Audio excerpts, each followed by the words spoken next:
glorious night. Two households, both alike in dignity, in fair Verona where we lay our scene, from ancient grudge break to new mutiny, where civil blood makes civil hands unclean. From forth the fatal loins of these two foes, a pair of star-crossed lovers take their life, whose misadventure, piteous overthrows, do with their death bury their parents' strife. The fearful passage of their death-marked love, and the continuance of their parents' rage, which but their children's, and not could remove, is now the 2 hours' traffic of our stage. The which, if you with patient ears attend, what here shall miss, our toil shall strive to mend. Gregor, my word will not carry cold. No, for then we should be colliers. I mean, and then we'll be in collar, we'll draw. While you live, draw your neck out of the collar. I strike quickly being moved. But thou were not quickly moved to strike. A dog of the house of Montague moves me. To move is to stir, and to be valiant is to stand. Therefore, if thou art moved, thou runnest away. A dog of that house shall move me to stand. I will take the wall of any man or maid of Montague. Well, then draw thy tool. Here comes to the house of the Montagues. My naked weapon is out. Quarrel, I'll back thee. Ha! Turn thy back and run? Oh, fear me not. No, Mary, I fear thee. Let us take the law of our sides. Let them begin. I will frown as I pass by and let them take it as they list. Nay, if they dare, I'll bite my thumb at them. Which is a disgrace to them if they bear it. You bite your thumb at us, sir? I do bite my thumb, sir. Oh, do you bite your thumb at us, sir? Is the law of our side if I say I? No! No, sir, I do not bite my thumb at you. But I bite my thumb, sir. Do you quarrel, sir? Quarrel, sir? No, sir.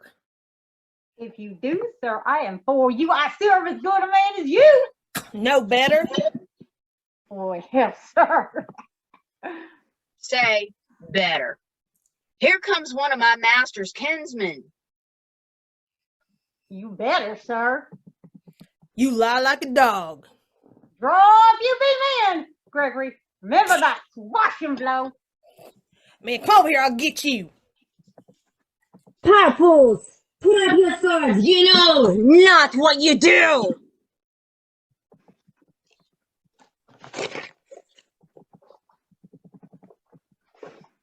Come on. What? Art thou drawn among these heartless hands? Turn thee, Benvolio. Look upon thy death. I do, but keep the peace.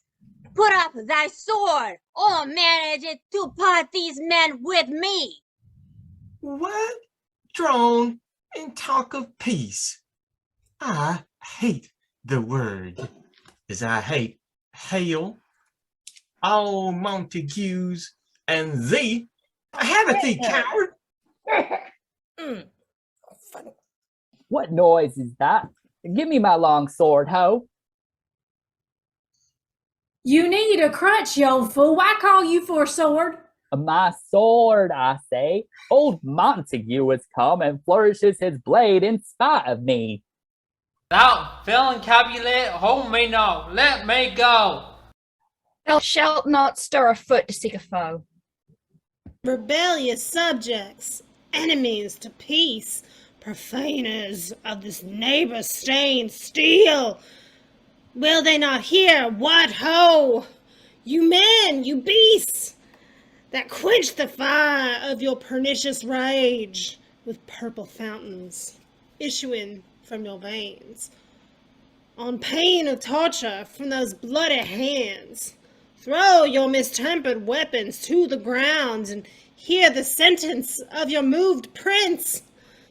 3 civil brawls, bred of an airy word, by thee, old Capulet and Montague, have thrice disturbed the quiet of our streets, and made Verona's ancient citizens cast by their grave beseeming ornaments, to wield old partisans and hands as old, cankered with peace, to part your cankered haste.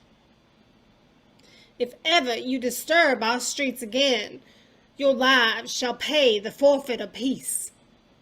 For this time, all the rest depart away. You, Capulet, shall go along with me, and Montague, come you this afternoon, to know our further pleasure in this case, to old Freetown, our common judgment place, once more, on pain of death, all men depart. Who set this ancient quarrel, new approach? Speak, nephew. Were you by when it began?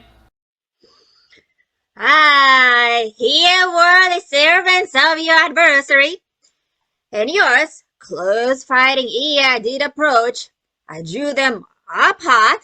In the instant came the fiery Tybalt, with his sword prepared, which, as he breathed defiance in my ears, he swung about his head and cut the winds, who nothing hurt without hasted him in scorn. While we were interchanging thrusts and blows, came more and more, in fought and part, till the prince came, who parted either part. Oh, where is Romeo? Saw you him today? Right glad I am he was not at this fray. Madam, and out before the worshipped sun, peered forth a golden window in the east. A troubled mind drave me to walk abroad. We are underneath the grove of sycamore that westward tooted from the city side. So early walking did I see your son. Towards him I made, but he was weary of me, and stole into the covert into the wood.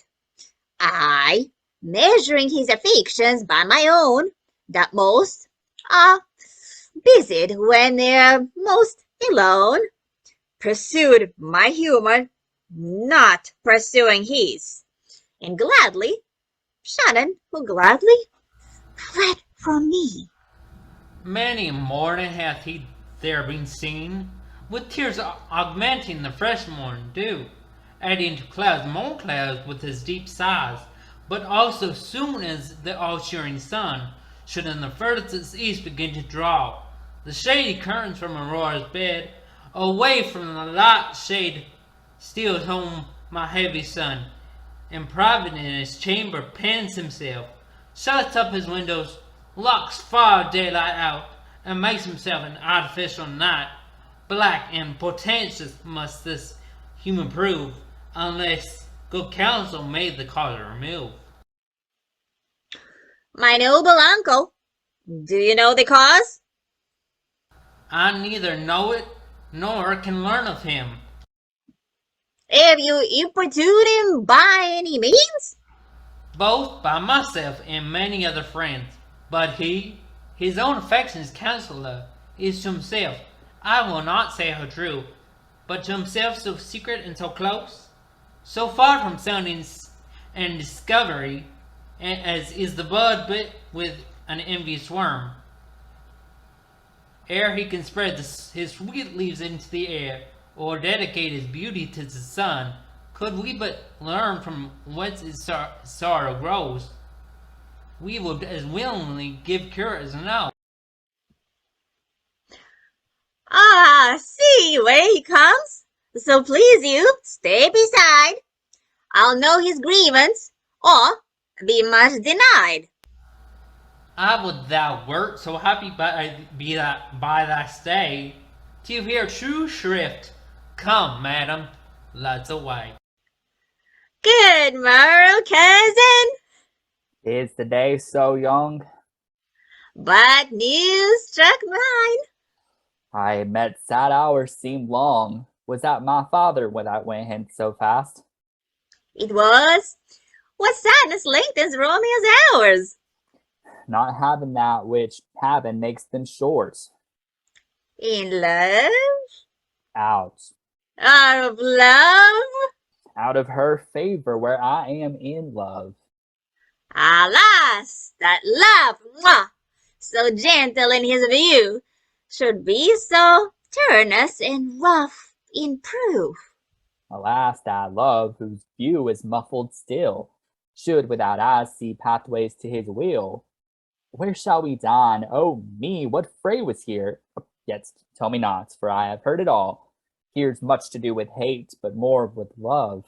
Why then, oh brawling love, oh love and hate, oh anything of nothing first creates, oh heavy lightness, serious vanity, misshapen chaos of well-seeming forms, feather of lead, bright smoke, cold fire, sick health, still wake in sleep, that is not what it is. This love I feel that feel no love in this. Dost thou not laugh? No, cuss, I rather weep. Good heart, at what? At thy good heart's oppression. Why, such is love's transgression. Griefs of my own lie heavy in my breast, which thou wilt propagate to have it pressed with more of thine. This love that thou hast shown doth add more grief to too much of my own. Love is a smoke raised with the fumes of sighs, being purged, a fire sparkling in lovers' eyes, being vexed, a sea nourished with lovers' tears. What is it else? Madness most discreet, a choking gall and a preserving sweet. Farewell, my coz. Ah, soft! I will go along, and if you leave me so, you do me wrong. Tut, I have lost myself. I am not here. This is not Romeo. He's some otherwhere. Tell me in sadness, who is that you love? What shall I groan and tell thee? Groan? Why, no, but sadly, tell me who. That a sick man in sadness makes his will. A word ill urged to one that is so ill. In sadness, cousin, I do love a woman. Ha ha! I aim it so near when I suppose it you loved. A right good mark, man. And she's fair, I love. Ah, a right fair mark, fair cuss. It soonest hit. Well, in that hit you miss, she'll not be hit with Cupid's arrow. She hath Dian's wit, and in strong proof of chastity well armed. From love's weak childish bow she lives unarmed. She will not siege of loving terms, nor bid the encounter of assailing eyes, nor ope her lap to saints seduced in gold. Oh, she is rich in beauty, only poor that when she dies with beauty dies her store. Then she has sworn that she will still live chaste. And she hath, and in that sparing make huge waste. For beauty starved with her severity cuts beauty off from all posterity. She is too fair, too wise, wisely too fair, to merit bliss by making me despair. She hath forsworn to love, and in that vow do I live dead, that I live to tell it now. Be ruled by me, forget to think of her. Oh, teach me how I should forget to think. Aha! By giving liberty unto thine eyes, examine other beauties. Yeah. 'Tis the way to call hers exquisite, in question more. These happy masks that kiss fair ladies' brows, being black put us in mind they hide the fair. He that is struck and blind cannot forget the precious treasure of his eyesight lost. Show me a mistress that is passing fair. What doth her beauty serve but as a note where I may read who passed that passing fair? Farewell, thou canst not teach me to forget. I'll pay that doctrine, or else die in debt. But Montague is bound as well as I in penalty alike, and 'tis not hard, I think, for men so old as we to keep the peace. Of honorable reckoning are you both, and pity 'tis you lived at odds so long. But now, my lord, what say you to my suit? But saying o'er what I have said before, my child is yet a stranger in the world. She hath not seen the change of 14 years. Let 2 more summers wither in their pride, ere we may think her ripe to be a bride. Younger than she are made happy mother's maid. And too soon martyred, though so early made. The earth hath swallowed all my hopes, but she is the hopeful lady of my earth. But woo her, gentle Paris, get her heart. My will to consent is but a part, and she agree. Within her scope of choice lies my consent and fair according voice. And this night I hold an old accustomed feast, whereto I have invited many a guest, such as I love, and you, among the store one more, most welcome, makes my number more. At my poor house look to behold this night, earth-treading stars that make dark heaven light. Such comfort as do lusty young men feel when well-apparelled April on the heel of limping winter treads. Even such delight among fresh female broods shall you this night inherit at my house. Hear all see, and like her most whose merit most shall be, which on more view of many mind being one may stand in number, though in reckoning none. Come, go with me. Go, Sierra, trudge along through fair Verona and find those persons out whose names are written there. And to them say, my house, and welcome on their pleasure stay. Find them out whose names are written here. I am sent to find those persons whose names are here or writ, and can never find what names the writing person here hath writ. I must be to the learned in good time. Tut, man, one fire burns out another's burning. One pain is lessened by another's anguish. Turn giddy, and be hope by backward turning. One desperate grief cures with another's anguish. Take thou some new infection by thy eye, and the rank poison of the old will die. Your plaintiff leaf is excellent for that. For what, I pray thee? For your broken shin. Why, Romeo? Art thou mad? Not mad, but bound more than a madman is. Shut up in prison, kept without my food, whipped and tormented, and evening, good fellow. Good evening to you both. I pray, sir, can you read? My own fortune and my misery. Oh, perhaps you have learned it without book, but I pray, can you read anything you see? If I know the letters and the language. You say, honestly, rest you merry. Stay, fellow, I can read. Signor Martino and his wife and daughters, County Anselm and his beauteous sisters, the lady widow of Vitravio, Mercutio and his brother Valentine, mine uncle Capulet, his wife and daughters, my fair niece Rosaline, of Livia, Signor Valentio and his cousin Tybalt, Lucio and the lively Helena, a fair assembly. Whither should they come? Up. Whither? To supper, to our house. Whose house? My master's. Indeed, I should have asked you that before.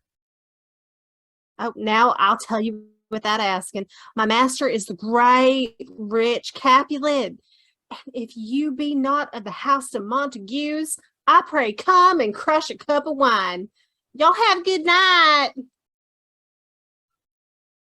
At the same ancient feast of Capulets, sups the fair Rosaline, who now so lavish with all the admired beauties of Verona.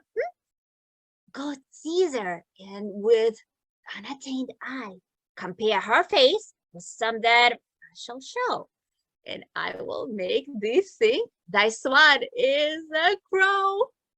When the devout religion of mine eye maintains such falsehood, then turns tears to fires, and these who often drowned could never die, transparent heretics be burnt for liars.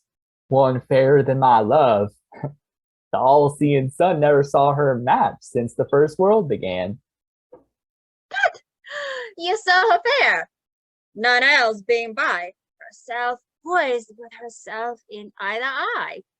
But in that crystal scales let there be weighed your lady's love against some other maid, that I will show you shining at this feast, and she shall stand so well that now shows best. Mwah. I'll go along. No such sight to be shown, but to rejoice in splendor of mine own. Nurse, where's my daughter Colorful to me? Now, by my maidenhead, at 12 years old, I bade her come. What lamb, what ladybird? God forbid. Where's this girl? What, Juliet? How now? Who calls?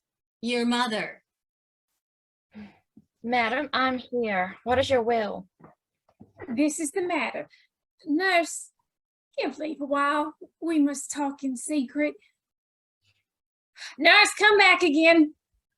I have remembered me. Thou hearest our counsel. Thou knowest my daughter is of a pretty age.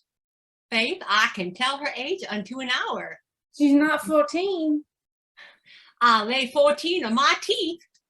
And yet, to my teeth be it spoken, I have but 4. She is not 14. How long is it now till Amistad? A fortnight and some odd days. Even or odd of all the days of the year, come Lammas even night, shall she be 14. Susan and she, God rest all Christian souls, were of an age. Well, Susan is with God. She was too good for me. But, as I said, on Lammas even night shall she be 14. That shall she marry, I remember it well. 'Tis since the earthquake now 11 years, and she was weaned, I never shall forget it, of all the days of the year upon that day. For I had then laid wormwood to my dove, sitting in the sun under the dove house wall. My lord and you were then at Mantua. I do bear a brain. But, as I said, when it did taste the wormwood on the nipple of my dog and felt it bitter, a pretty fool, to see it tetchy and fall out with the dug. Shake quoth the dove house, 'twas no need, I trow, to bid me trudge. And since that time it is 11 years. For then she could stand alone, nay by the rood, she could have run and waddled all about. For even the day before she broke her brow. And then my husband, God be with his soul, 'twas a merry man, took up the child. Yeah, quoth he, dost thou fall upon thy face? Thou wilt fall backward when thou hast more wit, wilt thou not, Jewel? And by my holiday, the pretty wretch left crying and said, Hi. Does he know how a jest shall come about? I warn, and should I live 1,000 years, I never shall forget it. Wilt thou know, Jewel? Quoth he, and pretty fool it stinted and said, Hi. Enough of this. I pray thee, hold thy peace. Yes, madam, yet I cannot choose but laugh. Because you leave crying and say, Hi. Yeah, a word it had upon its brow, a bump as big as a young cockerel stone, a parlous knock, and it cried bitterly, Yeah, quoth my husband, fallest upon thy face. Wilt fall backward when thou comes to an age, wilt thou not, Jewel? Stinted and said, Hi. Sit thou to, I pray thee, nurse, say I. Peace, I have done. God mark me to his grace. Thou was the prettiest babe that e'er I nursed, and I might have lived to see thee married once. I have my wish. Mary. That Mary is the very theme I came to talk of.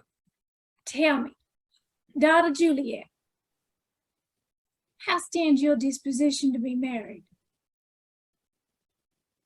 It is an honor that I dream not of. An honor were not. I thine only nurse, I would say thou hast sucked wisdom from thy teat. Well, think of marriage now. Younger than you, here in Verona, ladies of esteem are made already mothers.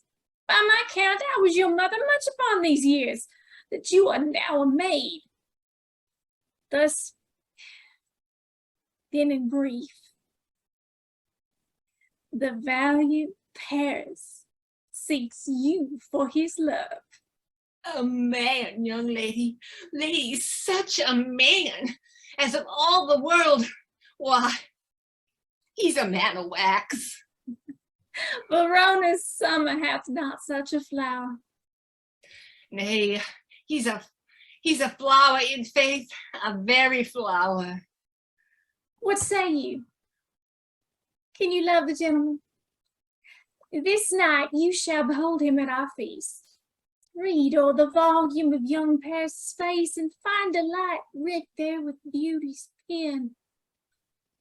Examine every merry lineament and see how one another lends content.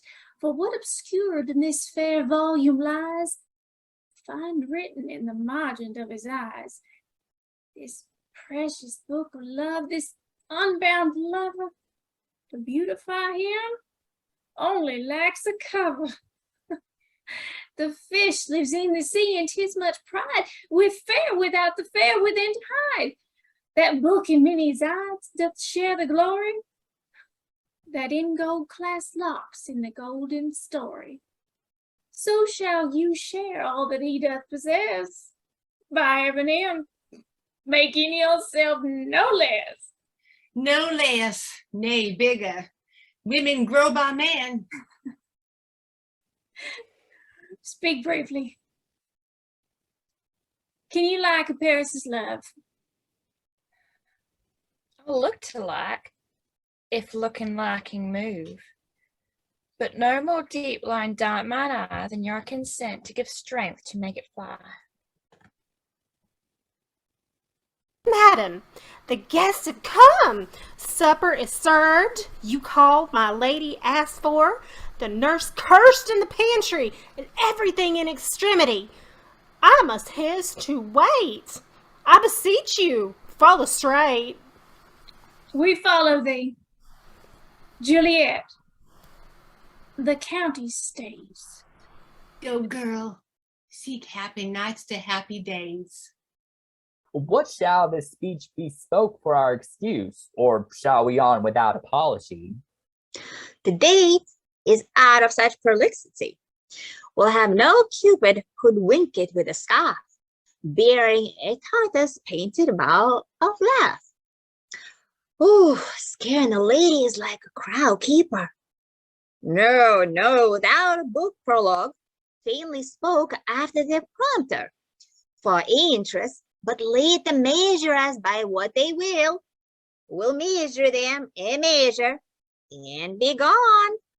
Give me a torch, I am not for this ambling. Being but heavy, I will bear the last. Nay, gentle Romeo, we must have you dance. Not I, believe me, you have dancing shoes with nimble soles. I have a soul of lead, so stakes me to the ground I cannot move. You are a lover. Borrow Cupid's wings and soar with them above a common bound. I am too sore and pierced with his shaft to soar with his light feathers, and so bound I cannot bound a pitch above dull woe. Under love's heavy burden do I sink. And to sink in it should you burden love. Too great oppression for such a tender thing. Is love a tender thing? It is too rough, too rude, too boisterous, and it pricks like thorn. If love be rough with you, be rough with love. Prick love for pricking, and you beat love down. Give me a case to put my visage in, a visor for a visor. What care I? What curious eye doth quote deformities? Here are the beetle brows shall blush for me. Come, knocking in, and no sooner in, but every man betake him to his legs. A torch for me. Let wantons light of heart tickle the senseless rushes with their heels, for I am a proverb with a Grandshire face. I'll be a candle holder, and look on. The game was ne'er so fair, and I'm done. Tut, done's the mouse, the constable's own word. If thou art done, we'll draw thee from the mire of this Sir Reverend love wherein thou stickst. Up to the ears, come, we burn daylight, ho! Nay, that's not so. I mean, sir, in delay. We waste our lights in vain, like lamps by day. Take our good meaning, for our judgment sits 5 times in that air once our 5 wits. And we mean well in going to this mask, but 'tis no whit to go. Why, may one ask? I dreamed a dream tonight. So did I. Well, what was yours? That dreamers often lie. In bed asleep when they do dream things true. Oh, then I see Queen Mab hath been with you. She is the fairy's midwife, and she comes in shape no bigger than an agate stone on the forefinger of an alderman, drawn with a team of little atomies athwart men's noses as they lie asleep. Sometimes she gallops o'er a courtier's nose, then dreams he of smelling out a suit. And sometimes comes she with a little pig's tail, tickling a parson's nose as he lies asleep. This is the hag. When maids lie on their backs, that presses them and learns them first to bear, making them women of good carriage. This is she. Peace, peace, Mercutio, peace. Thou talk'st of nothing. True, I talk of dreams, which are the children of an idle brain, begot of nothing but vain fantasy, which is as thin a substance as the air, and more inconstant than the wind, who woos even now the frozen bosom of the north, but being angered puffs from thence, turning his face to the dew-dropping south. This wind you talk of blows us from ourselves. Supper is done, and we shall come too late. I fear too early. For my mind misgives some consequence, yet hanging in the stars shall bitterly begin his fearful dates, when this night's revels and expire the term of a despised life, closed in my breast by some vile forfeit of untimely death. But he that hath the steerage of my course directs my sail. I'm lusty gentleman. Where is Pot Pan? That he helps not to take away. He should be moving and scraping the plates. When good manners shall lie all in one or two men's hands, and they unwashed too, 'tis a foul thing. Away with the stools, the sideboards, and plates. Good friend, save me a piece of marzipan, and if you love me, have the porter let in Susan, grindstone, and nail. Antony, Pot Pan. Hi, boy. Ready?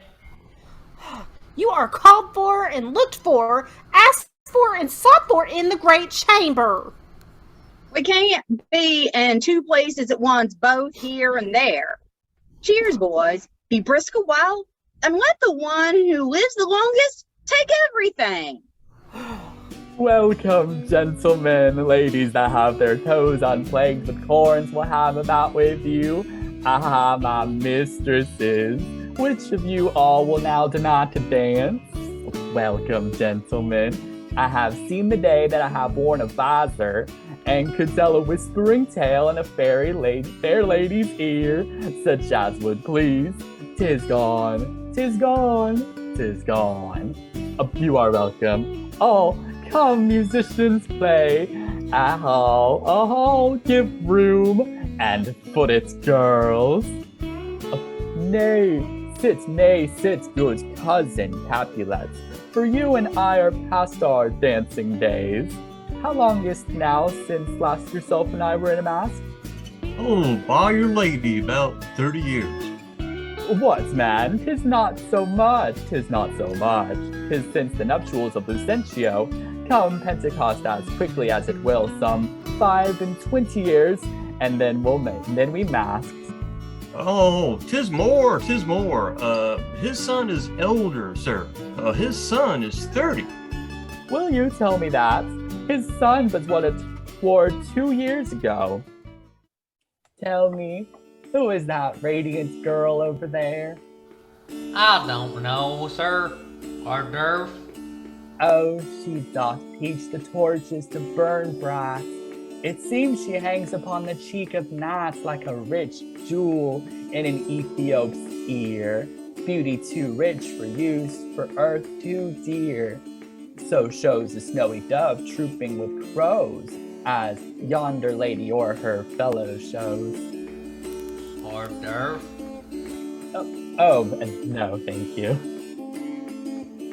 The measure done, I'll watch her place of stand, and touching hers make blessed my rude hand. Did my heart love till now? Forswear its eye, for I never saw true beauty till this now. This, by his voice, should be a Montague. Fetch me my rapier, boy. What dares the slave come hither, covered with an antic face, to fleer and scorn at our solemnity? Now, by the stock and honor of my kin, to strike him dead, I hold it not a sin. Why, how now, kinsman? Wherefore storm you so? Uncle, this is a Montague, our foe, a villain that is hither come in spite to scorn at our solemnity this night.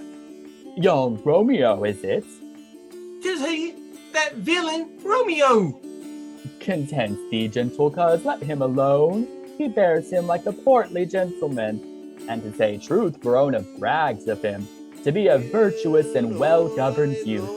I would not for the wealth of all the town here in my house do him disparagement. Therefore be patient, take no note of him. It is my will, the which if thou respect show a fair presence, and put off these frowns at ill-beseeming semblance for a feast. It fits when such a villain is a guest. I'll not endure him. He shall be endured. What, goodman boy, I say he shall. Go to, am I the master here, or you? Go to, you'll not endure him. God shall mend my soul, you'll make a mutiny among my guests. You will set cock-a-hoop, you'll be the man. Why, uncle, it is a shame. Go to, you are a saucy boy. It's so indeed. This trick may chance to scathe you, I know what. You must contrary me. Marry, 'tis time. Well said, my heart. You are a pringcox, go. For shame, I'll make you quiet, or what cheerly, my heart. Give room, music. Patience, perforce with willful choler meeting, makes my flesh tremble in their different greeting. I will withdraw, but this intrusion shall now seeming sweet convert to bitter gall. If I profane with my unworthiest hand this holy shrine, this gentle fine is this. My lips to blushing pilgrims, ready stand to smooth that rough touch with a tender kiss. Good pilgrim, did you wrong your hand too much? Which mannerly devotion shows in this? For saints have hands that pilgrims' hands do touch, and palm to palm is holy palmer's kiss. Have not saints lips and holy palmers too? I, pilgrim, lips that they must use in prayer. Oh then, dear saints, let lips do what hands do. They pray, grant thou lest faith turn to despair. Saints do not move, though grant for prayer's sake. Then move not, while my prayers effect I take. Thus from my lips by yours my sin is purged. Then have my lips as soon as they have took. Sin from thy lips, oh, trespass sweetly urged. Give me my sin again. You kissed by the book. Madam, your mother craves a word with you. What is her mother? Mary, bachelor. Her mother is the lady of the house, and a good lady and a wise and virtuous. I nursed her daughter that you talked withal. I tell you, he that can lay hold of her shall have the chinks. Is she a Capulet? Oh, dear account, my life is my foe's death. Away! Begone, the sport is at the best. Ah, so I fear, the more is my unrest. Nay, gentlemen, prepare not to be gone. We have a trifling, foolish banquet towards. Is it even so? Why then, I thank you all, I thank you all. I thank you, honest gentlemen, good night. More torches here. Come on, then, let's to bed. Ah, sirrah, by my faith, it waxes late. I'll to my rest. Come hither, nurse. What is yon gentleman? The son and heir of old Tiberio, and that I think be young Petruchio. What's he that follows there, that would not dance? I know not. Go ask his name, if he be married. My grave is like to be my wedding bed. His name is Romeo, and a Montague, the only son of your great enemy. My only love sprung from my only hate. Too early seen unknown and known too late. Prodigious birth of love it is to me that I must love a loathed enemy. What's this? What's this? A rhyme I learned even now, one I danced withal. Juliet, girl, where are you at? Anon, come, let's away. The strangers are all gone. Now old desire doth in his deathbed lie, and young affection gapes to be his heir. That fair for which love groaned for and would die, with tender Juliet matched, is now not fair. Now Romeo is beloved and loves again, alike bewitched by the charm of looks. But to his foe supposed he must complain, and she still loves sweet fate from fearful hooks. Being held a foe, he may not have access to breathe such vows as lovers used to swear. And she as much in love, her means much less, to meet her new beloved anywhere. But passion lends them power, time means to meet, tempering extremities with extreme sweet. Can I go forward when my heart is here? Turn back, dull earth, and find thy center out. Romeo, my cousin Romeo. He is wise, and on my lie hath gone home to bed. He ran this way and leaped this arched wall. Call our good Mercutio. Nay, I'll conjure too. Romeo, humors, madman, passion, lover, appear thou in the likeness of a sigh. Speak but one rhyme, and I am satisfied. Cry but I me, and pronounce but love and dove. Speak to my gossip Venus one fair word, one nickname for her purblind son and heir. Young Adam Cupid, he that shot so trim when King Cophetua loved the beggar maid. He heareth not, he stirreth not, he moveth not. The ape is dead, and I must conjure him. I conjure thee by Rosaline's bright eyes, by her high forehead, her straight leg and quivering thigh, and the demesnes that there adjacent lie, that in thy likeness thou appear to us. And if he hear thee, thou wilt anger him. Come, he had hid himself among these trees to be consorted with a humorous knight, blind in his love, and best befits the dark. Well, if love be blind, love cannot hit the mark. Now he will sit under a medlar tree and wish his mistress were that kind of fruit as the maids call medlars when they laugh alone.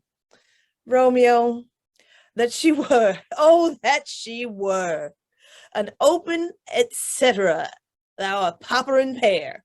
Romeo, good night. I'll to my truckle bed. This field bed is too cold for me to sleep. Come, shall we go? Ah, go then, but 'tis in vain.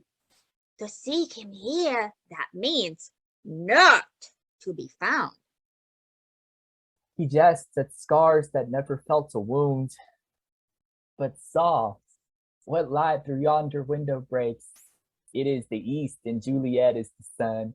Arise, fair sun, and kill the envious moon, who is already sick and pale with grief, that thou her maid art far more fair than she.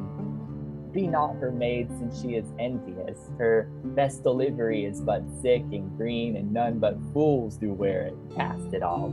It is my lady, oh, it is my love. Oh, that she knew she were. She speaks, yet she says nothing. What of that? Her eyes discourses. I will answer it. I am too old, 'tis not to me she speaks. Two of the fairest stars in all the heavens have in some business do entreat her eyes to twinkle in their spheres till they return. What is her eyes were there that they in her head? The brightness of her cheek would shame those stars, as daylight doth the lamp. Her eyes in heaven would through the airy regions stream so bright that birds would sing and think it were not night. See how she leans her cheek upon her hand. Oh, that I were a glove upon that hand, that I might touch that cheek. Ay me. She speaks. Oh, speak again, bright angel, for thou art as glorious to this night being over my head, as is a winged messenger of heaven, unto the white upturned wondering eyes of mortals that fall back to gaze on him, when he bestrides the lazy pace in clouds and sails upon the bosom of the air. Oh, Romeo. Romeo. Wherefore art thou, Romeo? Deny thy father, and refuse thy name. Or if thou wilt not, be but sworn my love, and I'll no longer be a Capulet. Shall I hear more? Shall I speak at this? 'Tis but thy name that is my enemy. Thou art thyself, and not a Montague. What is Montague? 'Tis nor hand, nor foot, nor arm, nor face, nor any other part belonging to a man. Oh, be some other name. What's in a name? That which we call a rose by any other word would smell as sweet. So Romeo would, were he not Romeo, retain that dear perfection which he owes it that title.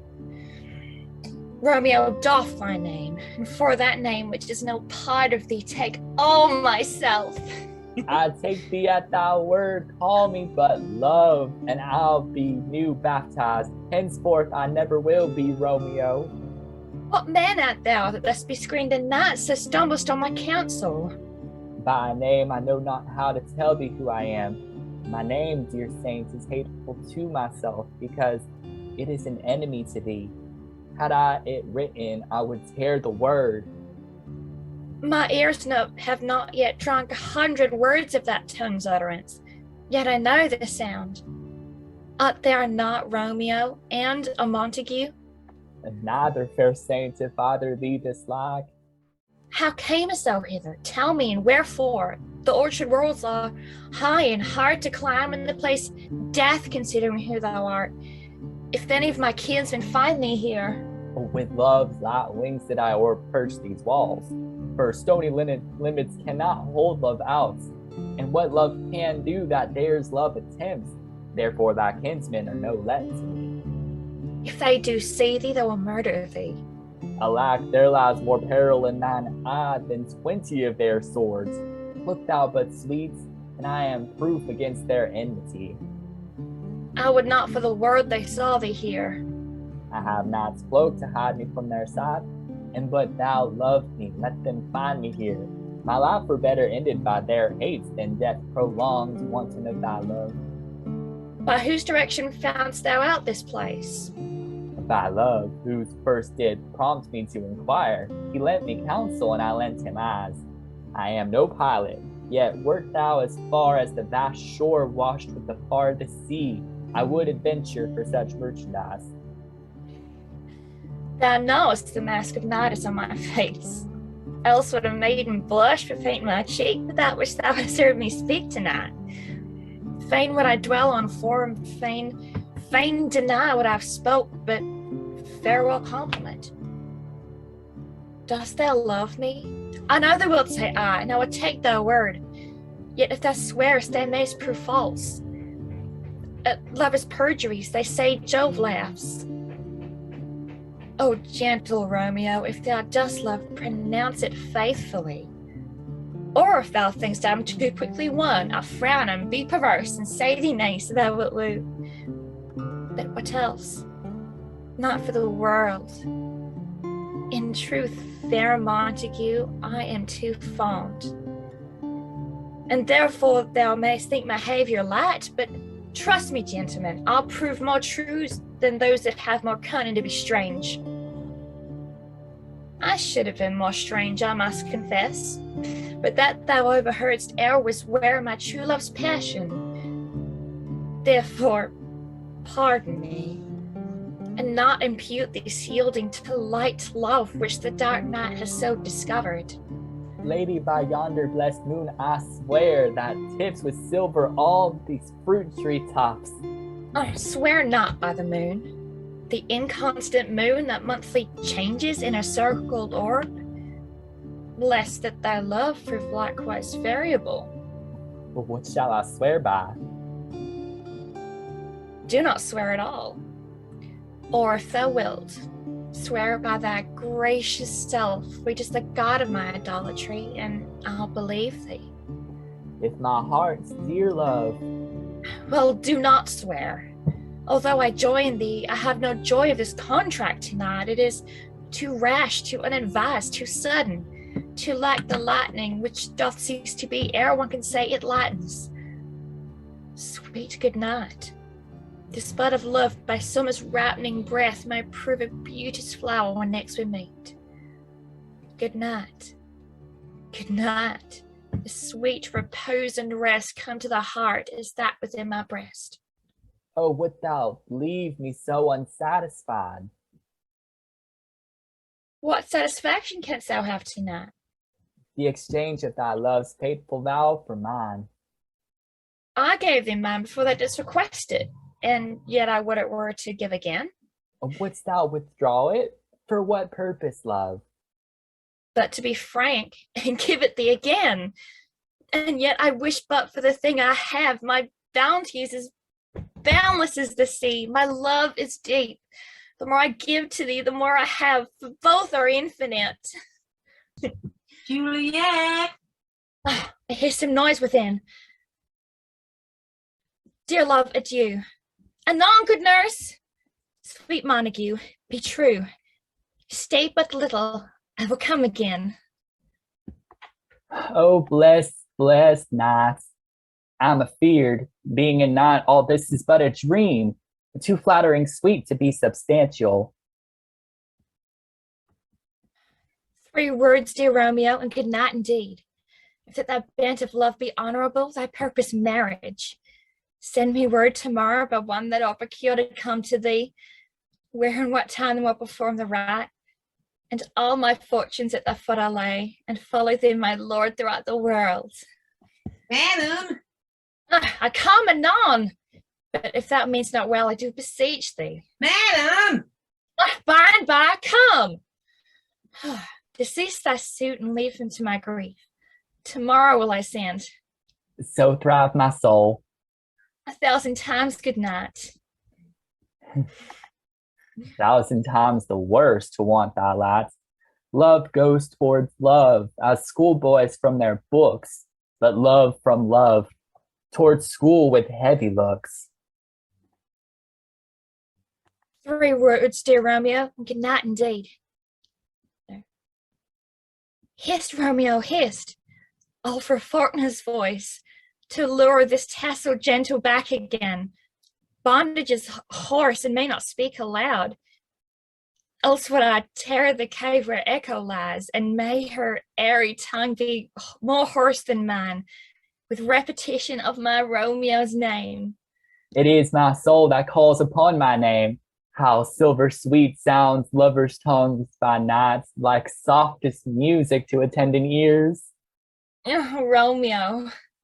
My dear. At what o'clock tomorrow shall I send to thee? At the hour of 9. I will not fail. Oh, 'tis 20 years till then. 'Tis almost morning. I would have thou gone, and yet no further than a wanton's bird, who let it hop a little from her hand, like a poor prisoner in his twisted gyves, and with a silk thread plucks it back again, so loving jealous of his liberty. I would I were thy bird. Sweet, so would I. Yet I should kill thee with such much cherishing. Good night. Good night. Parting is such sweet sorrow, that I should say good night till it be morrow. Sleep dwell upon thine eyes, peace in thy breast. Would I were sleep in peace, so sweet to rest. Hence will I to my ghostly father sell, his help to crave and my dear hap to tell. I must upfill this osier cage of ours with the baleful weeds and precious juiced flowers. Oh, mickle is the powerful grace that lies in herbs, plants, stones, and their true qualities. For naught so vile that on the earth doth live, but to the earth some special good doth give.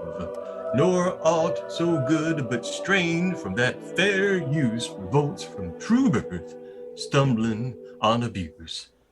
Virtue itself turns vice, being misapplied, and vice sometimes by action dignified. Within the infant mind of this small flower, poison hath residence and medicine power. For this, being small, with that part cheers each part, being tasted slays all senses with the heart. To such opposed kings encamp them still in man, as well as herbs, grace, and rude will, and where the worser is predominant, full soon the canker death eats up that plant. Good morrow, father. What early tongue so sweet saluteth be? Young son, it argues a distempered head so soon to bid good morrow to thy bed. Care keeps his watch in every old man's eye, and where care lodges, sleep will never lie. But where unbruised youth with unstuffed brain doth couch his limbs, there golden sleep doth reign. Therefore thy earnestness doth me assure thou art uproused by some distemperature.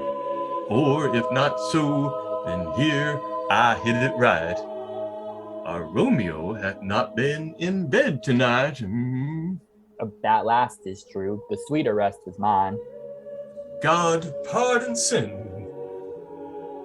Wast thou with Rosaline? with Rosalind, my ghostly father. No, I have forgotten that name. And that name's Woe. That's my good son. And where hast thou been then? I'll tell thee ere thou ask it me again. I have been feasting with mine enemy, whereon a sudden one hath wounded me, that's by me wounded. Both are remedies within thy help and holy Sakic lies. I bear no hatred, blessed man, for lo, my intercession lies likewise steads my foe. Be plain, good son, and homely in thy drift. Riddling confession finds but riddling shrift. Then plainly know my heart's dear love is set on the fair daughter of rich Capulet. As mine on hers, so hers is set on mine, and all combined, save what thou must combine by holy marriage. When and where and how we met, we wooed and made exchange of vow. I tell thee as we pass, but this I pray, that thou consent to marry us today. Holy Saint Francis, what the change is here! Is Rosaline, whom thou biddest love so dear, so soon forsaken? Young men's love then lies, not truly in their hearts, but in their eyes. Lo, here upon thy cheek the stain doth sit of an old tear that is not washed off yet. If e'er thou wast thyself and these woes thine, thou and these woes were all for Rosaline. And art thou changed? Pronounce this sentence then. Women may fall when there's no strength in men. Thou chidest me off for loving Rosaline.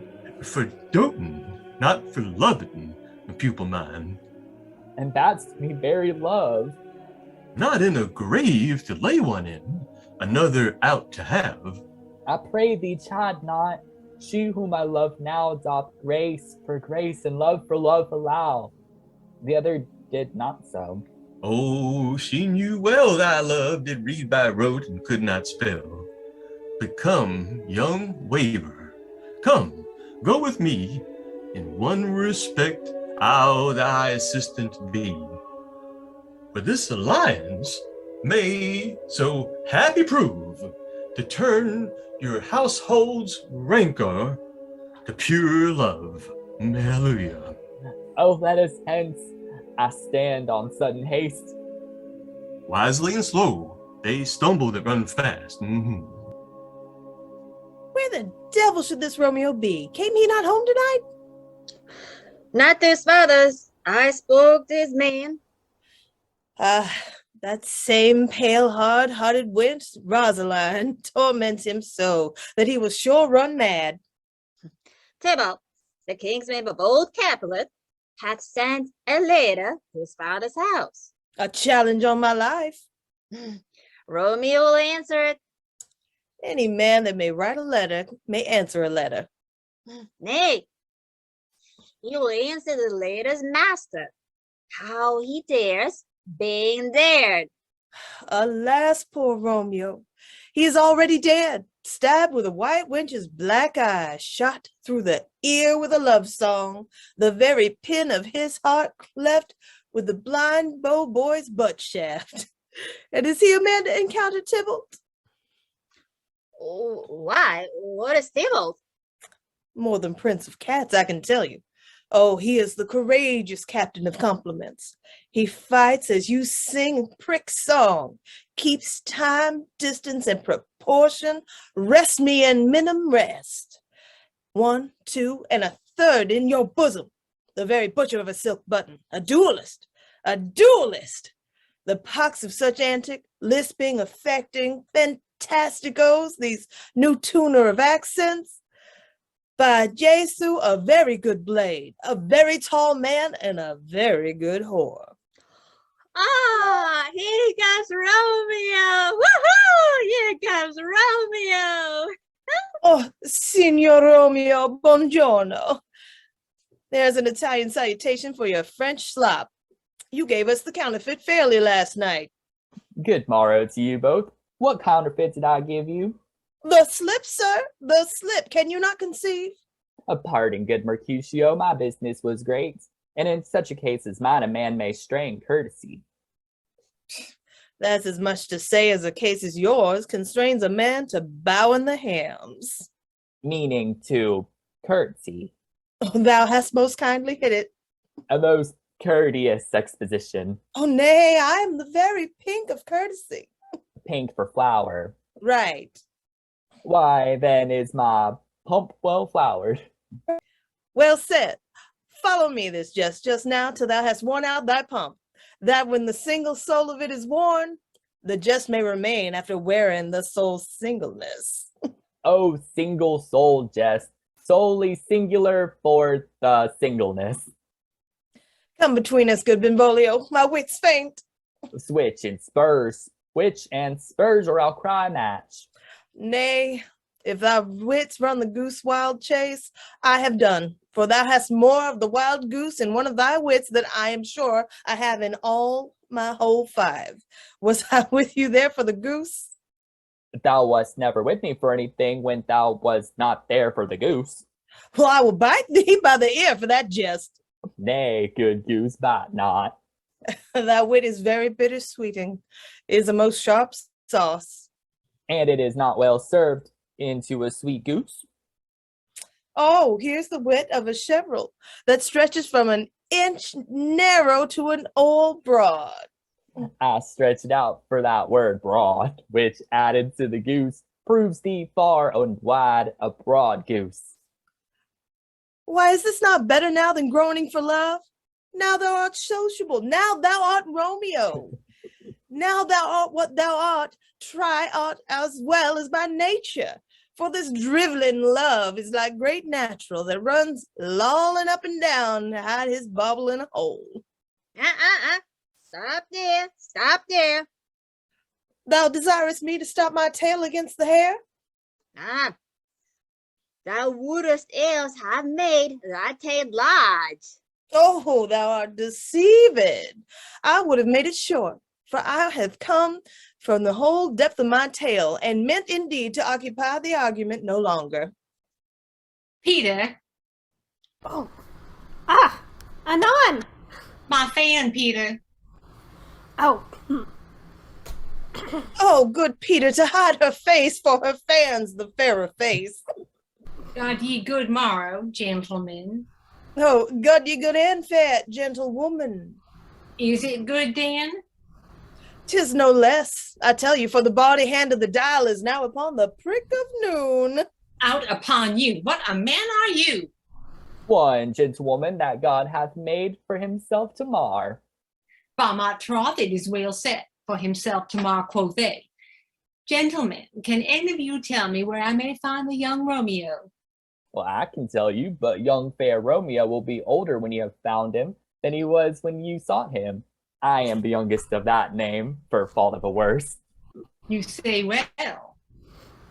Yes, is the worst well? Very well took, in faith, wisely. If you be he, sir, I desire some confidence with you. We'll indict him to some supper. A bawd, so ho. What hast thou found? No harm, sir, unless a hair, sir, in a Lenten pie.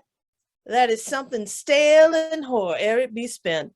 Romeo, will you come to your father's? Will to dinner thither? I will follow you. Farewell, ancient lady, farewell. Mary, farewell. I pray you, sir, what saucy merchant was this that was so full of his ropery? A gentleman nurse that loves to hear himself talk, and will speak more in a minute than he will stand to in a month. And to speak anything against me, I take him down. And we're lustier than he is, and 20 such jacks, and if I cannot, I will find those that shall. Scurvy knave. I am none of his flirt gills. I am none of his stains mates. And thou must stand by too, and suffer every knave to use me at his pleasure. I saw no man use you as a pleasure. If I had, my weapon should quickly have been out. I warrant you, I dare draw as soon as another man. If I see occasion in a good quarrel, and the law on my side, Now, for God, I am so vexed that every part about me quivers. Scurvy knave. Pray you, sir, a word. As I told you, my young lady bade me inquire you out. What she bade me say, I will keep to myself. But first let me tell ye, if ye should lead her into a fool's paradise, as they say, it were a very gross kind of behavior, as they say. For the gentlewoman is young, and therefore, if you should deal double with her, truly it were an ill thing to be offered to any gentlewoman, and very weak dealing. Nurse, command me to thy lady and mistress. I protest unto thee. Good heart, and in faith I will tell her as much, Lord. Lord, she will be a joyful woman. What wilt thou tell her, nurse? Thou dost not mark me. I will tell her, sir, that you do protest, which, as I take it, is a gentleman's offer. Bid her devise some means to come straight this afternoon, and there she shall at Friar Lawrence's cell be shrived and married. Oh, here's for thy pains. Oh, no, truly, sir, not a penny. Go to, I say you shall. This afternoon, sir? Well, she shall be there. And stay, good nurse, behind the abbey wall. Within this hour my man shall be with thee, and bring me cords made like a tackled stair, which to the high-top gallant of my joy must be my convoy in the secret night. Farewell, be trusty, and I'll quit thy pains. Farewell. Command me to thy mistress. Now God in heavens bless thee. Hark you, sir. What sayest thou, my dear nurse? Is your man secret? Did you ne'er hear say, two may keep counsel, pulling one away? I warrant thee my man's as true as steel. Well, sir, my mistress is the sweetest lady. Lord, Lord, when she was a little thing prating. Oh, there is a nobleman in town, one Paris, that would fain lay knife aboard. But she, good soul, has a leaf to see a toad, a very toad as to see him. I anger her sometimes and tell her that Paris is the properer man. But I'll warrant you, when I say so, she looks as pale as any cloud in the versal world. Does not Rosemary and Romeo both begin with a letter? Aye, nurse. What of that? Both with an R. Ah, mocker, that's the dog's name. R is for no. I know it begins with some other letter, and she hath the prettiest sententious of it, of you and Rosemary, that it would do you good to hear it. Commend me to thy lady. Aye, 1,000 times. Peter. Anon. Peter, take my fan and go before Anna's space. The clock struck 9 when I did send the nurse. In half an hour she promised to return. Perchance you cannot meet him. Oh, that's not so. Oh, she is lame. Love's herald should be thoughts, which 10 times faster glide than the sun's beams driving back shadows over luring hills. Therefore do nimble pinion doves draw love, and therefore hath wind swift Cupid's wings. Now is the sun upon the highmost hill of this day's journey. From 9 till 12 is 3 long hours.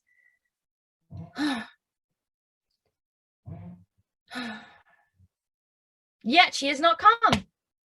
Had she affections and warm youthful blood, she would be as swift in ball motion as a ball.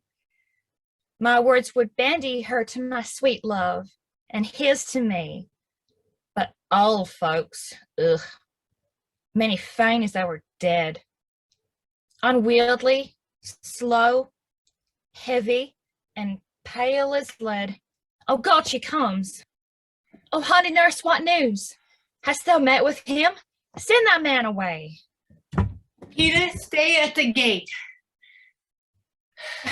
Now, good, sweet nurse. Oh, Lord, why look'st thou sad?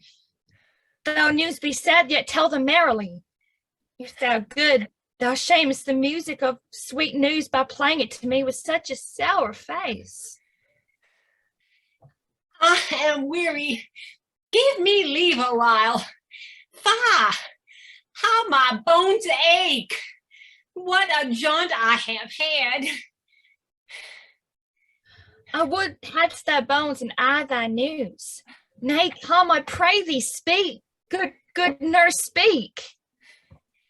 Oh, God, what haste! Can you not stay a while? Nay, pray, I pray thee. Just, I am out of breath. Can you see I'm not of breath? How art thou out of breath when thou hast breath to say to me that thou art out of breath? The excuse that thou dost make in this delay is longer than the tale thou dost excuse. Is thy news good or bad? Answer to that. Say either, and I'll stay the circumstance. Let me be satisfied. Is it good or bad? Well, you have made a simple choice. You know not how to choose a man. Romeo, no, not he. Though his face be better than any man's, his legs excels all men's, and for a hand, and for a foot, and for a body, though they may not be talked on, yet they are past compare. He is not the flower of courtesy, but I'll warrant he, as gentle as a lamb. Go thy ways, wench, serve God. What? Have you not dined at home? No.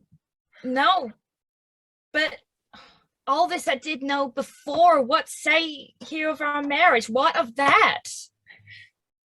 Lord, how my head aches, and what a headache I have. It beats as if I would fall to 20 pieces.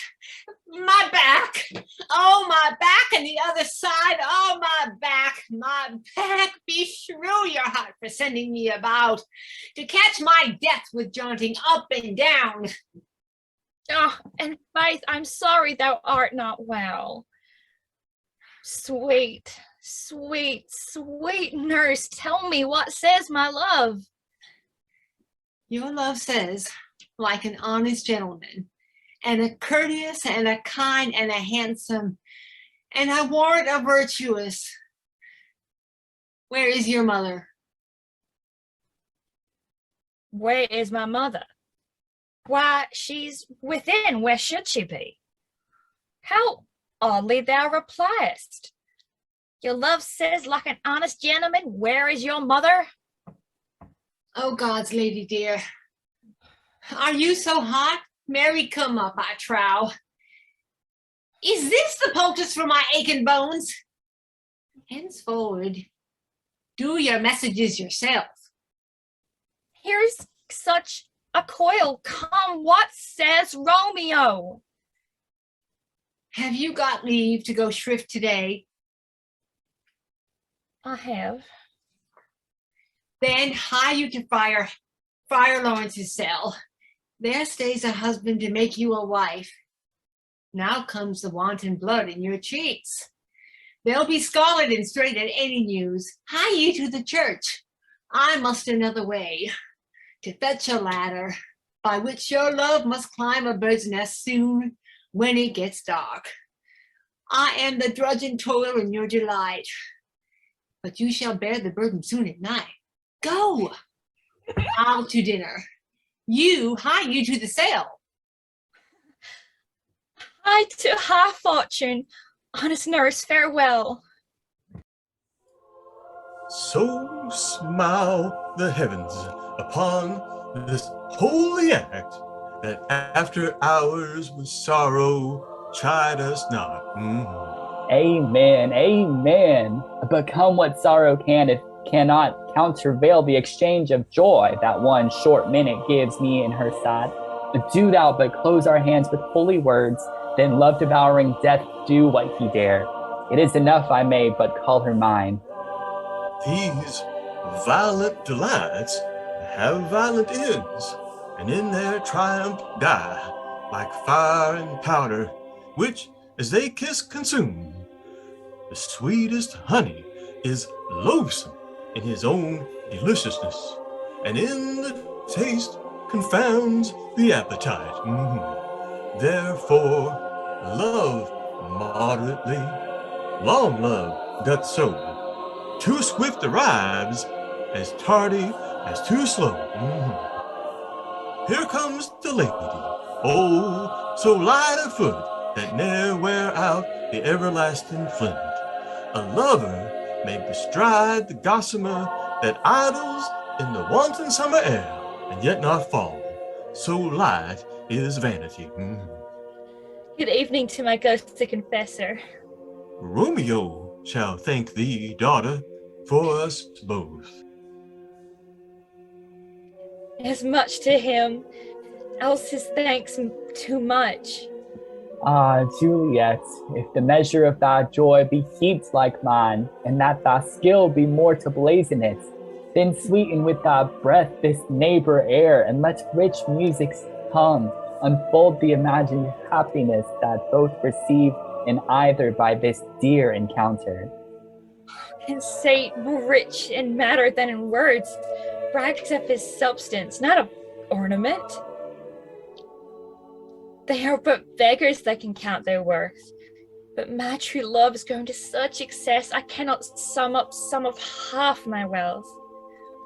Come with me, and we will make short work, for by your leaves you shall not stay alone till Holy Church incorporate two in one. Hallelujah. I pray thee, good Mercutio, let's retire. The day is hot, the Capulets abroad, and if we meet, we shall not escape a brawl. For now, these hot days is the mad blood stirring. Thou art like one of those fellows when he enters the confines of a tavern, claps me his sword upon the table, and says, God send me no need of thee. And then by the operation of the second cup draws it on the drawer, where indeed there is no need. Am I like such a fella? Come. Thou art as hot a jack in thy mood as any in Italy, and as soon as moved to be moody, and as soon moody to be moved. And what too? Nay, and there are two such. We should have none shortly, for one would kill the other. Thou? Why, thou wilt quarrel with a man that hath a hair more or a hair less on his beard than thou hast. Thou wilt quarrel with a man for cracking nuts, having no other reason but thou hast hazel eyes. What eye but an eye would spy out such a quarrel? And I were too apt to quarrel as thou art. Any man should buy the free sample of my life for an hour and a quarter? The fee simple. Oh, simple. By my head, here comes the Capulets. By my heel I care not. Follow me close, for I will speak to them. Gentlemen, good then, a word with one of y'all. But one word with one of us? Couple it with something, make it a word and a blow. You shall find me apt enough to that, sir, and you will give me occasion. Could you not take some occasion without giving? Mercutio, dost thou consortest with Romeo? Consort! What? Dost thou make us minstrels? And thou make minstrels of us? Look to hear nothing but discords? Here's my fiddlestick. Here's that'll make you dance. Zoons, consort! And we talk here in the public haunt of Maine. Either withdraw unto some other private place, and reason coldly of your grievances, or else depart, and all eyes gaze on us. Men's eyes were made to look, and let them gaze, for I will not budge for no man's pleasure. Well, peace be with you, sir.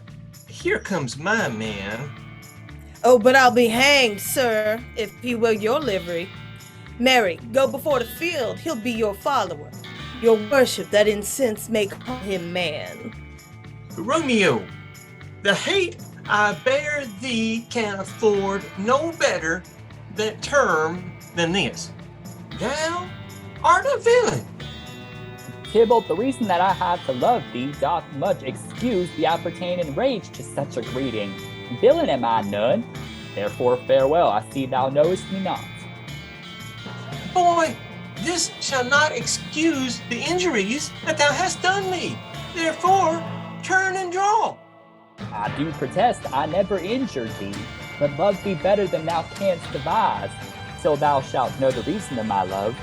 And so good Capulets, which name I tender as dearly as my own, be satisfied. Oh, come! Dishonorable, vile submission! Alistair Carter carries it away. Tybalt, you rat catcher, will you walk? What wouldst thou have with me? Good king of cats, nothing but one of your 9 lives that I mean to make bold withal, and as you shall use hereafter, dry beat the rest of the aid. Will you pluck your sword out of its pitcher by the ears? Make haste, lest mine be about your ears ere it be out. Oh, I am for you. Pencil, Mercutio, put thy rapier up. Come, sir, your passado. Draw, Benvolio, beat down their weapons. Gentlemen, for shame, forbear this outrage. Tybalt, Mercutio, the prince expressly hath forbidden bandying in Verona's streets. Hold, Tybalt, good Mercutio. Ew! I'm hurt. A plague on both your houses.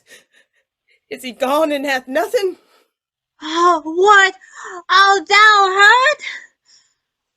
hurt? Aye, 'tis a scratch. A scratch. Mary, 'tis enough. Courage, man, the hurts cannot be much. No. 'Tis not so deep as a well, nor so wide as a church door, but 'tis enough. 'Twill serve. Ask for me tomorrow, and you shall find me a grave man. I am peppered. A warrant for this world. A plague on both your houses. Soon's a dog, a rat, a mouse, a cat to scratch a man to death. A braggart, a rogue, a villain that fights by the book of arithmetic. Why the devil came you between us? I was hurt under your arm. I thought all for the best. Help me into some house, Benvolio, or I shall faint. A plague on both your houses. They have made worms meat of me. I have it, and soundly too. Your houses. The prince's near ally, my very friend, hath got his mortal hurt in my behalf. My reputation stained with Tybalt's slander. Tybalt that an hour hath been my kinsman. O sweet Juliet, that beauty hath made me effeminate, and in my temper softened valor's steel. Oh, Romeo, Romeo! Brave Mercutio's dead! Oh, that gallant spirit hath aspired the clouds! Which too, untimely here did scorn the earth! This day's black fate on more days doth depend. This but begins the woe, others must end. Here comes the furious Tybalt back again! Ugh. Alive, in triumph, and Mercutio slain, away to heaven, respective lenity, and fire-ad fury be my conduct now. Now, Tybalt, take the villain back again. That late thou gavest me for Mercutio's soul is but a little way above our heads. Staying for thine to keep him company. Either thou, or I, or both must go with him. Thou, wretched boy, that didst consort him here, shall with him hence. This shall determine that. Come on.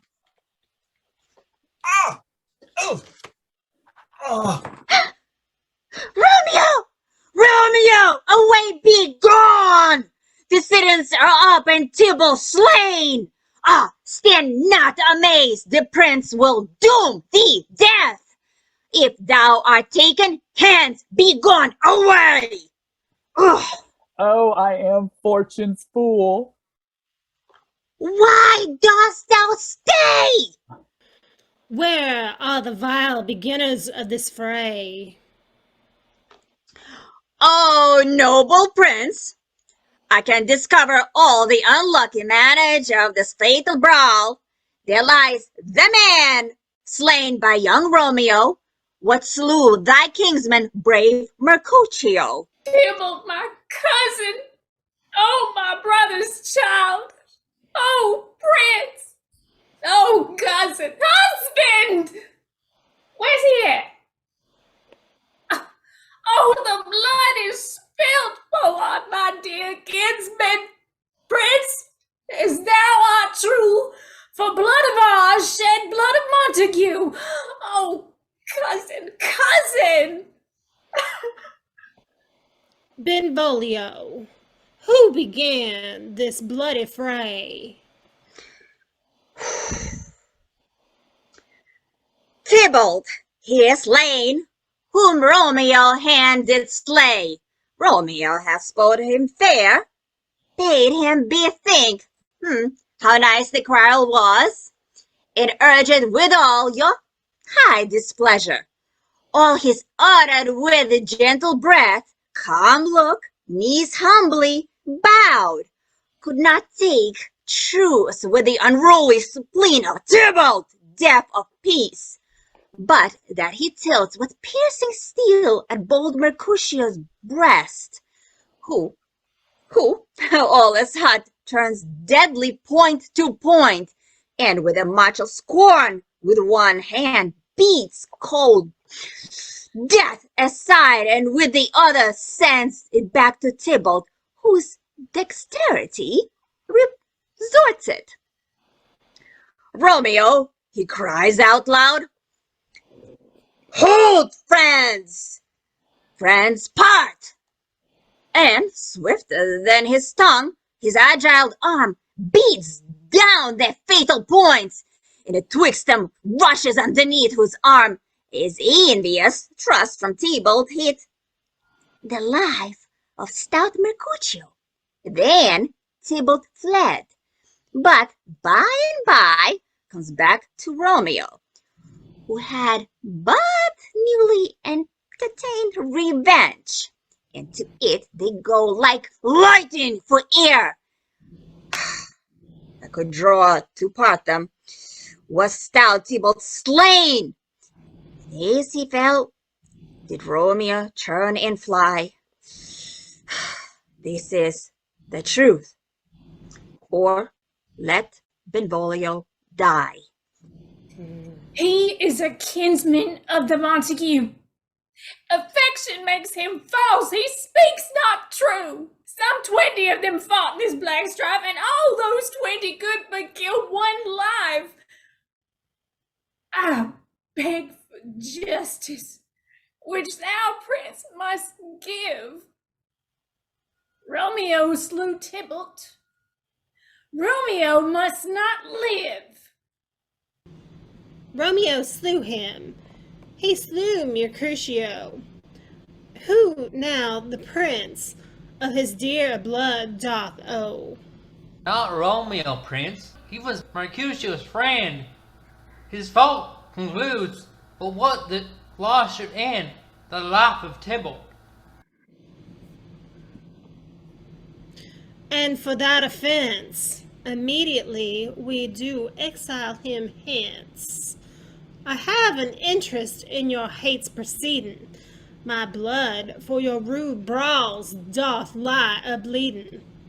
But I'll immerse you with so strong a fine that you shall all repent this loss of mine. I will be deaf to pleading and excuses, nor tears nor prayers shall purchase out abuses. Therefore use none, let Romeo hence in haste, else when he's found, that hour is his last. Bear hence this body, and attend our will. Mercy but murders, pardoning those that kill. Come, night. Come, Romeo. Come, thou day and night, for thou wilt lie upon the wings of night, whiter than new snow upon a raven's back. Come, gentle night. Come, loving, black-browed night, give me my Romeo.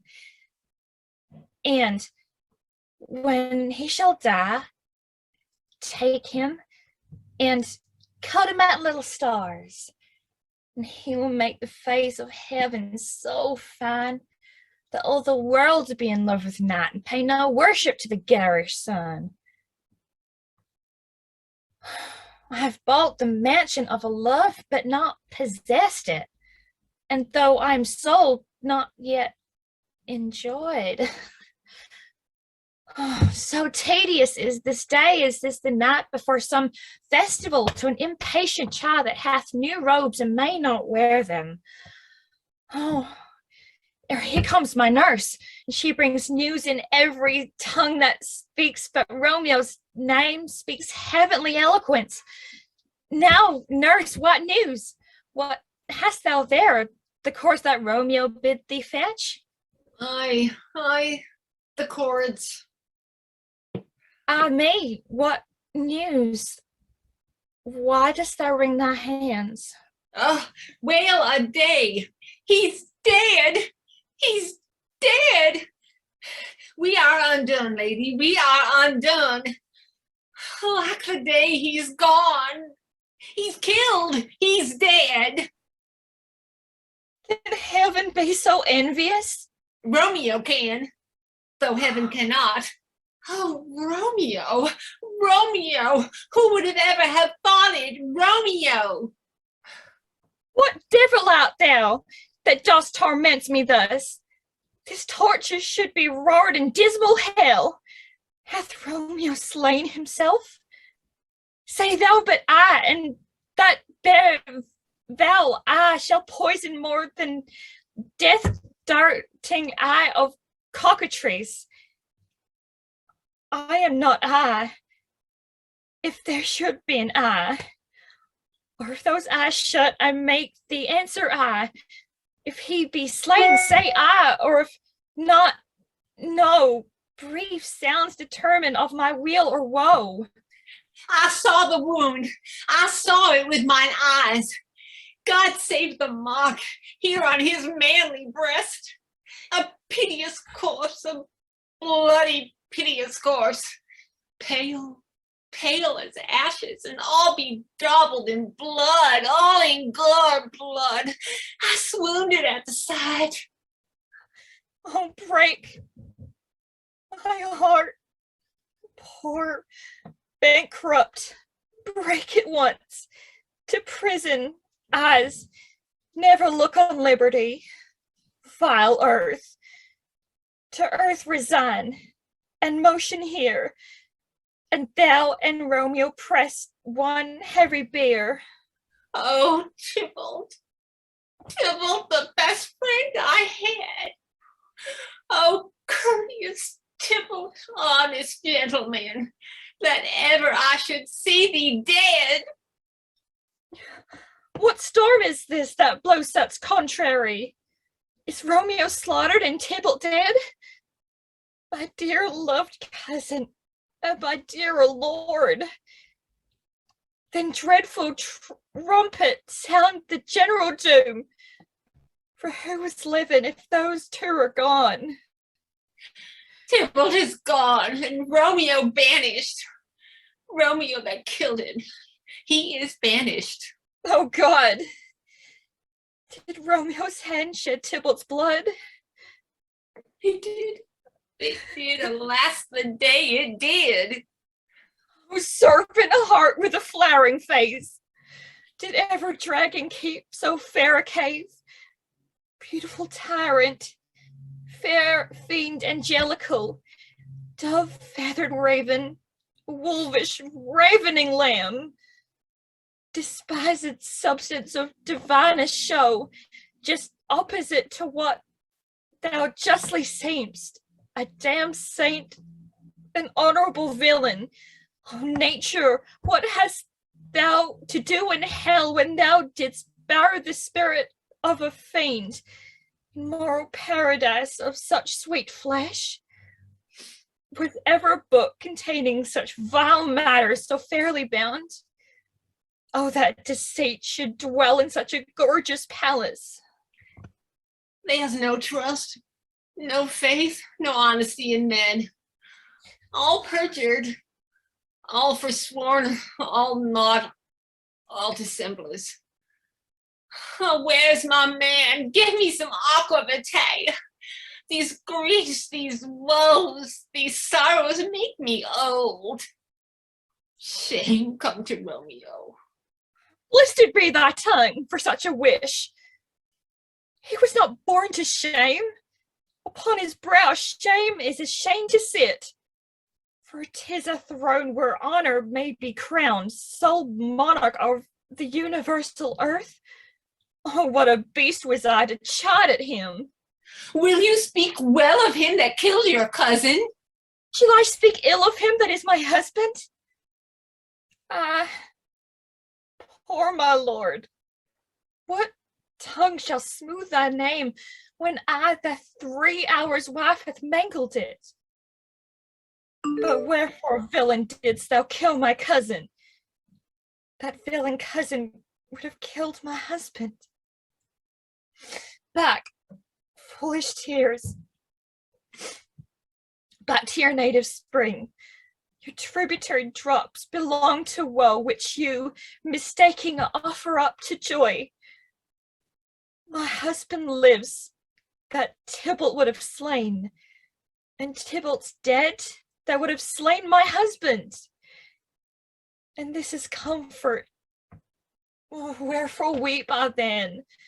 Some word there was worse than Tybalt's death that murdered me. I would forget it fain, but oh, it presses to my memory like damned guilty deeds to sinners' minds. Tybalt is dead, and Romeo banished. That banished, and that one word banished hath slain 10,000 Tybalts. Tybalt's death was woe enough if it had ended there, or if sour woe delights in fellowship, and lately will be ranked with other griefs. Why followed not when she said Tybalt's dead, thy father or thy mother, nay, or both, which modern lamentations might have moved.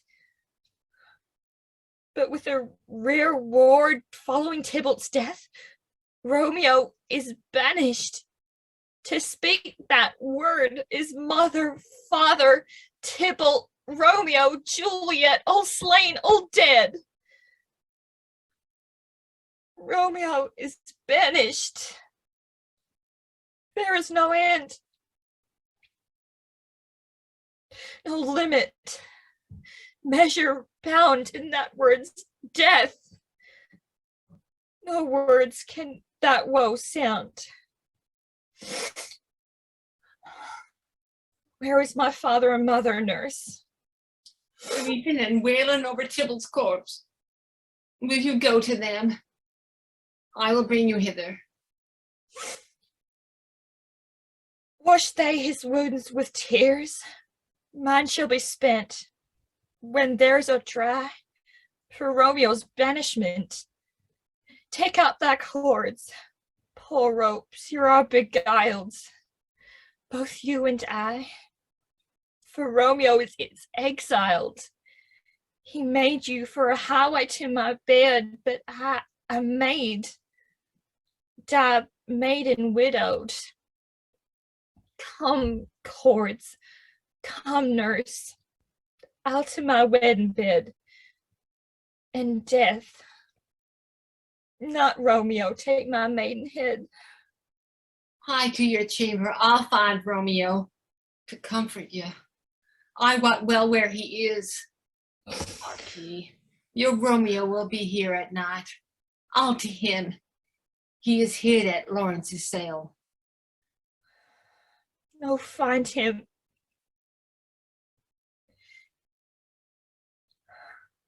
Give this ring to my true knight. Bid him come to take his last farewell. Romeo, come forth, thou fearful man. Affliction is enamored of thy parts, and thou art wedded to calamity. Father, what news? What is the prince's doom? What sorrow craves acquaintance at my hand that I yet know not? Too familiar is my dear son with such sour company. I bring thee tidings of the prince's doom. What less than doomsday is the prince's doom? A gentler judgment vanished from his lips. Not body's death, but body's banishment. Ha! Banishment, be merciful, say death. For exile hath more terror in his look, much more than death. Do not say banishment. Hence from Verona art thou banished. Be patient, for the world is broad and wide. There is no world without Verona walls, but purgatory, torture, hell itself. Hence, banished is banished from the world. And world's exile is death, and banished is death midterm, calling death banishment. Thou cuttest my head off with a golden axe, and smilest upon the stroke that murders me. Oh, deadly sin! Oh, rude unthankfulness! Thy fault our law calls death, but the kind prince, taking thy part, hath rushed aside the law, and turned that black word death to banishment. This is dear mercy, and thou seest it not. 'Tis torture and not mercy. Heaven is here where Juliet lives, and every cat and dog and little mouse, every unworthy thing, lives here in heaven and may look on her, but Romeo may not. More validity, more honorable state, more courtship lives in carrion flies than Romeo. They may seize up the white wonder of dear Juliet's hand and steal immortal blessing from her lips, who even in pure and vestal modesty still blush, and thinking their own kiss is sin. But Romeo may not, he is banished. Flies may do this, but I from this must fly. They are free men, but I am banished. And sayest thou yet the exile is not death? Hast thou no poison mixed, no sharp ground knife, no sudden means of death? Though ne'er so mean, but banished, to kill me banished? Thou fond madman, hear me but speak a word. Oh, thou wilt speak again of banishment. I'll give thee armor to keep off that word. Adversity's sweet milk, philosophy, to comfort thee, though thou art banished. Get banished. Hang up philosophy. Unless philosophy can make Juliet displant a town, reverse a prince's doom. It helps not, it prevails not. Talk no more. Oh, then I see that bad men have no ears. How should they, without wise men have no eyes? Let me dispute with thee of thy estate. If thou canst not speak of that thou dost not feel, wert thou as young as I, no offense, Juliet thy love, an hour but married, Tybalt murdered, doing like me, and like me banished. then mightest thou speak, then mightest thou tear thy hair and fall upon thy ground, as I do now, taking the measure of an unmade grave. Arise, one knocks. A good Romeo, hide thyself. Not I, unless the breath of heartsick groans, mist-like, enfold me from the search of eyes. Hark, how they knock. Who's there? Romeo, arise. Thou wilt be taken.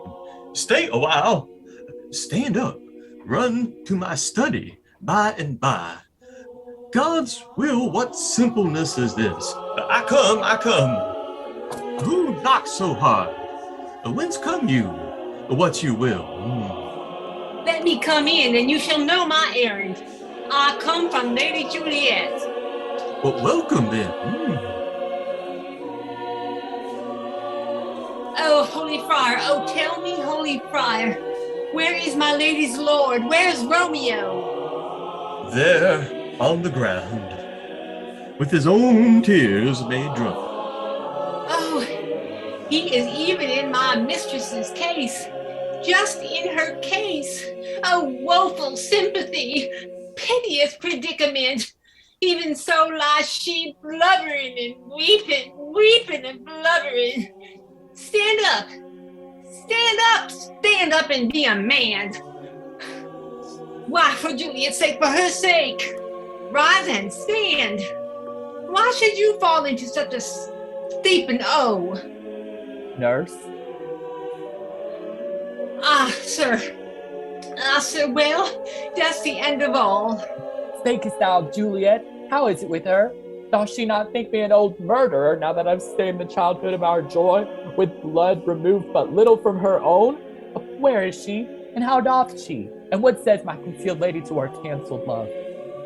Oh, she says nothing, sir, but she weeps and weeps, and now falls on her bed, and then starts up, and Tybalt calls, and then on Romeo cries, and then down falls again. As if that name shot from the deadly level of a gun did murder her. As that name's cursed hand murdered her kinsman. Oh, tell me, friar, tell me, in what vile part of this anatomy doth my name lodge? Tell me that I may sack thy hateful mansion. Hold thy desperate hand. Art thou a man? Thy form cries out thou art. Thy tears are womanish. Thy wild acts denote the unreasonable fury of a beast. Unseemly woman in a seaman man, or an ill-beseemen beast in seaman both, thou hast amazed me. By my holy order, I thought thy disposition better tempered. Hast thou slain Tybalt? Wilt thou slay thyself? And slay thy lady too that lives in thee, by doing damned hate upon thyself? Why railest thou on thy birth to heaven and earth? Since birth and heaven and earth, all three do meet in thee at once, which thou at once would lose. Fie, fie, thou shamest thy shape, thy love, thy wit, which like a usurer aboundest in all, and usest none in that true use indeed, which should bedeck thy shape, thy love, thy wit. Thy noble shape is but a form of wax, digressing from the valor of a man. Thy dear love sworn, but hollow perjury, killing that love which thou hast vowed to cherish. Thy wit, that in the conduct of them both, by powder in the skilless soldier's flask, is set afire by thy own ignorance, and thou dismembered with thine own defense. What? Rouse thee, man. Thy Juliet is alive, for whose dear sake thou wast but lately dead. There art thou happy. Tybalt would kill thee, but thou slewest Tybalt. There art thou happy too. And take heed, for such die miserable. Go, get thee to thy love, as was decreed. Ascend her chamber hence, and comfort her. But look thou stay not till the watch be set, for then thou canst not pass to Mantua, where thou shalt live till we can find the time to blaze your marriage, reconcile your friends, beg pardon of the prince, and call thee back with 20,000 times more joy than thou wentst forth in lamentation. Hallelujah. Go before, nurse. Commend me to thy lady, and bid her hasten all the house to bed. With heavy sorrow makes them apt unto Romeo is a-coming. Oh, Lord, I could have stayed here all night to hear good counsel. Oh, what learning is. My lord, I'll tell my lady you will come. Do so, and bid my sweet prepare to chide. Yes, sir, a ring she bid me give you, sir. Hi, you make haste, for it grows very late. Go hence. Good night. And here stands all your state. Either be gone before the watch be set, or by the break of day disguised from hence. Sojourn in Mantua. I'll find out your man, and he shall signify from time to time every good hap to you that chances here. Give me thy hand, and 'tis late. Farewell, good night. But that a joy past joys calls out on me. It were a grief, so brief to part with thee. Farewell. Things have fallen out, sir, so unluckily that we have had no time to move our daughter. Look you, she loved her kinsman Tybalt dearly, and so did I. Well, we were born to die. This very late she'll not come down tonight. I promise you, but for your company, I would have been in bed an hour ago. These times of woe afford no time to woo. Madam Goodnight, commend me to your daughter. I will, and know her mind early tomorrow. Tonight, she is mewed up to her heaviness. Sir Paris, I will make a desperate tender of my child's love. I think she will be ruled in all respects by me. Nay, more, I doubt it not. Wife, go you to her ere you go to bed. Acquaint her here of my son Paris's love. Say that again, my son Paris's love. And bid her mark you me on Wednesday next. But Soph, what day is this? Monday, my lord. Monday. Ha ha. Well, Wednesday is too soon. Oh, Thursday let it be. Oh, Thursday, tell her she shall be married to this noble earl. Will you be ready? Do you lack this haste? We'll keep no great ado, a friend or two, for hark you, Tybalt being slain so late. It may be thought we held him carelessly, being our kinsman, if we ramble much. Therefore we'll have some half-dozen friends, and there's an end. But what say you to Thursday? My lord, I would that Thursday were tomorrow. Well, get you gone. Oh, Thursday be it then. Go you to Juliet ere you go to bed. Prepare her wife against this wedding day. Farewell, my lord. Light to my chamber, oh, afore me. It is so very, very late that we may call it early by and by. Good night. Well, thou be gone. It's not yet near day. It was the nightingale and not the lark that pierced the feeble hollow of thine ear. Nightly she sings on yon pomegranate tree. Oh, believe me, love, it was a nightingale. It was the lark, the herald of the morn. No nightingale. Look, love, what envious streaks do lace the severing clouds in yonder east. Tonight's candles are burnt out, and jocund day stands tiptoes on the misty mountain tops. I must be gone and live, or stay and die. Yon light is not daylight. I know it. It is some meteor the sun exhales to be to thee this night a torchbearer and light thee on the way to Mantua. Therefore stay yet. Thou needst not to be gone. Oh, let me be ta'en, let me be put to death. I am content, so thou wilt have it so. Come, death, and welcome. Juliet wills it so.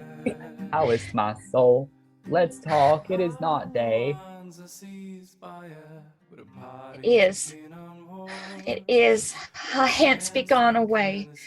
It is the lark that sings so out of tune, straining harsh discords and unpleasing sharps. Some say the lark makes sweet division. This doth not so, for she divideth us. Some say the lark and loathed toad changed eyes, or now I would they had changed voices too. Since arm from arm that voice doth us affray, hunt me hence with hunt up the day.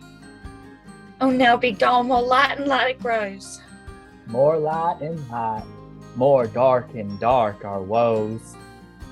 Madam, Nurse? your lady mother is come into your chamber. The day is broke. Be wary, look about. Then window let day in and let life out. A farewell, farewell, a one kiss and I'll descend. Art thou gone so? Love, Lord, husband, friend, I must hear from thee every day in the hour. From in a minute there are many days. By this count I shall be much in years ere I again behold my Romeo. Farewell. I will omit no opportunity that may convey my greetings, love, to thee. Oh, thinkst thou we shall ever meet again? I doubt it not, and all these woes shall serve for sweet discourses in our time to come. Oh God, I have an ill-dividing soul. Methinks I see thee, now thou art below, as one dead in the bottom of a tomb. Either my eyesight fails, or thou lookst pale. And trust me, love, in my eyes, so do you. Dry sorrow drinks our blood. Adieu, adieu. Oh, Fortune, Fortune, all men call thee fickle. If thou art fickle, what dost thou with him? That is renowned for faith, be fickle, Fortune. For then I hope thou wilt not keep him long, but send him back. Oh, daughter, are you up? Who's that calls? Is it my lady mother? Is she not down so late or up so early? What accustomed calls procures her hither? Why, how now, Juliet? Madam, I am not well. Evermore weeping for your cousin's death? What? Wilt thou wash him from his grave with tears? And if thou couldst not make him live. Therefore have done. Some grief shows much of love, but much of grief shows still some want of wit.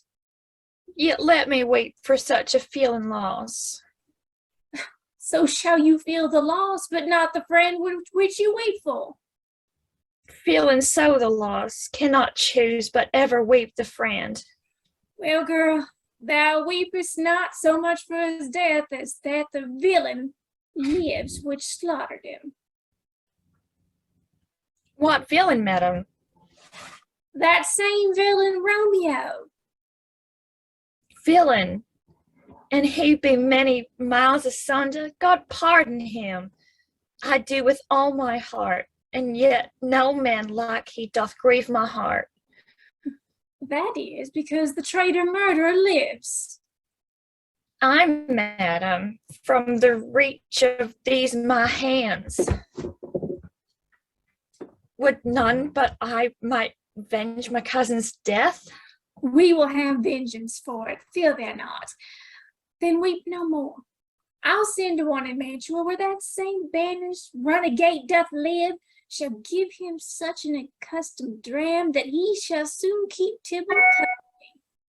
And then, I hope, thou wilt be satisfied. Indeed, I never shall be satisfied. With Romeo, till I behold him dead, is my poor heart for a kinsman vexed. Madam, if you could find out but a man to bear a poison, I would temper it, that Romeo should, upon receipt thereof, soon sleep in quiet. Oh, how my heart abhors to hear him named, and cannot come to him, to rate the love I bore my cousin upon his body that slaughtered him. Find thou the means, and I'll find such a man. But now, I'll tell thee joyful tidings, girl. And joy comes well in such a needy time. What are they, I beseech your ladyship? Well, well, thou hast a careful father, child, one who, to put thee from thy heaviness, hath sorted out a sudden day of joy that thou expectest not, nor I look not for. Madam, in such a happy time, what day is that? Marry, my child, early next Thursday morn, the gallant, young, and noble gentleman, The county parish at St. Peter's Church shall happily make thee there a joyful bride. Now by St. Peter's Church and Peter too, he shall not make me there a joyful bride. I wonder at this haste that I must wed, ere he that should be husband come to woo. I pray you, tell my lord and father, madam, I will not marry yet. And when I do, I swear it shall be Romeo, whom you know I hate, rather than Paris. This is news indeed. Well, here comes your father. Tell him so yourself and see how he will take it at your hands. How now, a conduit girl? What, still in tears? Evermore showering? In one little body thou counterfeits the bark, a sea, a winds. For still thy eyes, which I may call the sea, do ebb and flow with tears. The bark thy body is, sailing in this salt flood, the winds. Thy sighs, who raging with thy tears, and they with them without a sudden calm, will overset thy tempest-tossed body. How now, wife, have you delivered to her our decree? Aye, sir, but she will none. She gives you thanks. I would the fool were married to her grave. Soft, take me with you, wife. How? Will she none? Doth she not give us thanks? Is she not proud? Does she not count her blessed, unworthy as she is, that we have wrought so worthy a gentleman to be her bridegroom? Not proud you have, but thankful that you have. Proud I can never be of what I hate, but thankful even for hate that has meant love.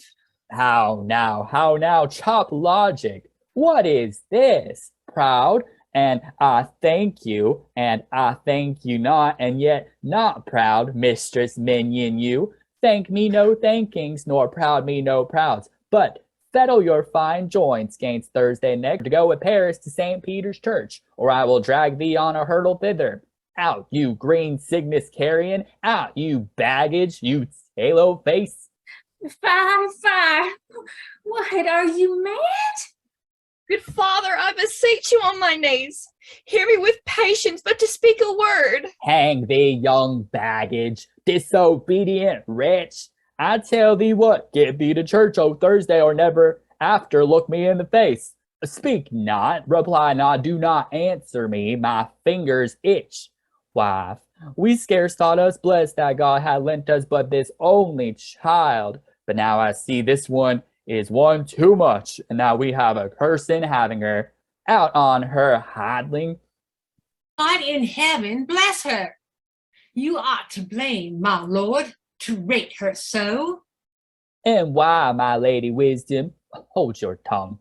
Good prudence. What's the matter with your gossips? Go. I speak no treason.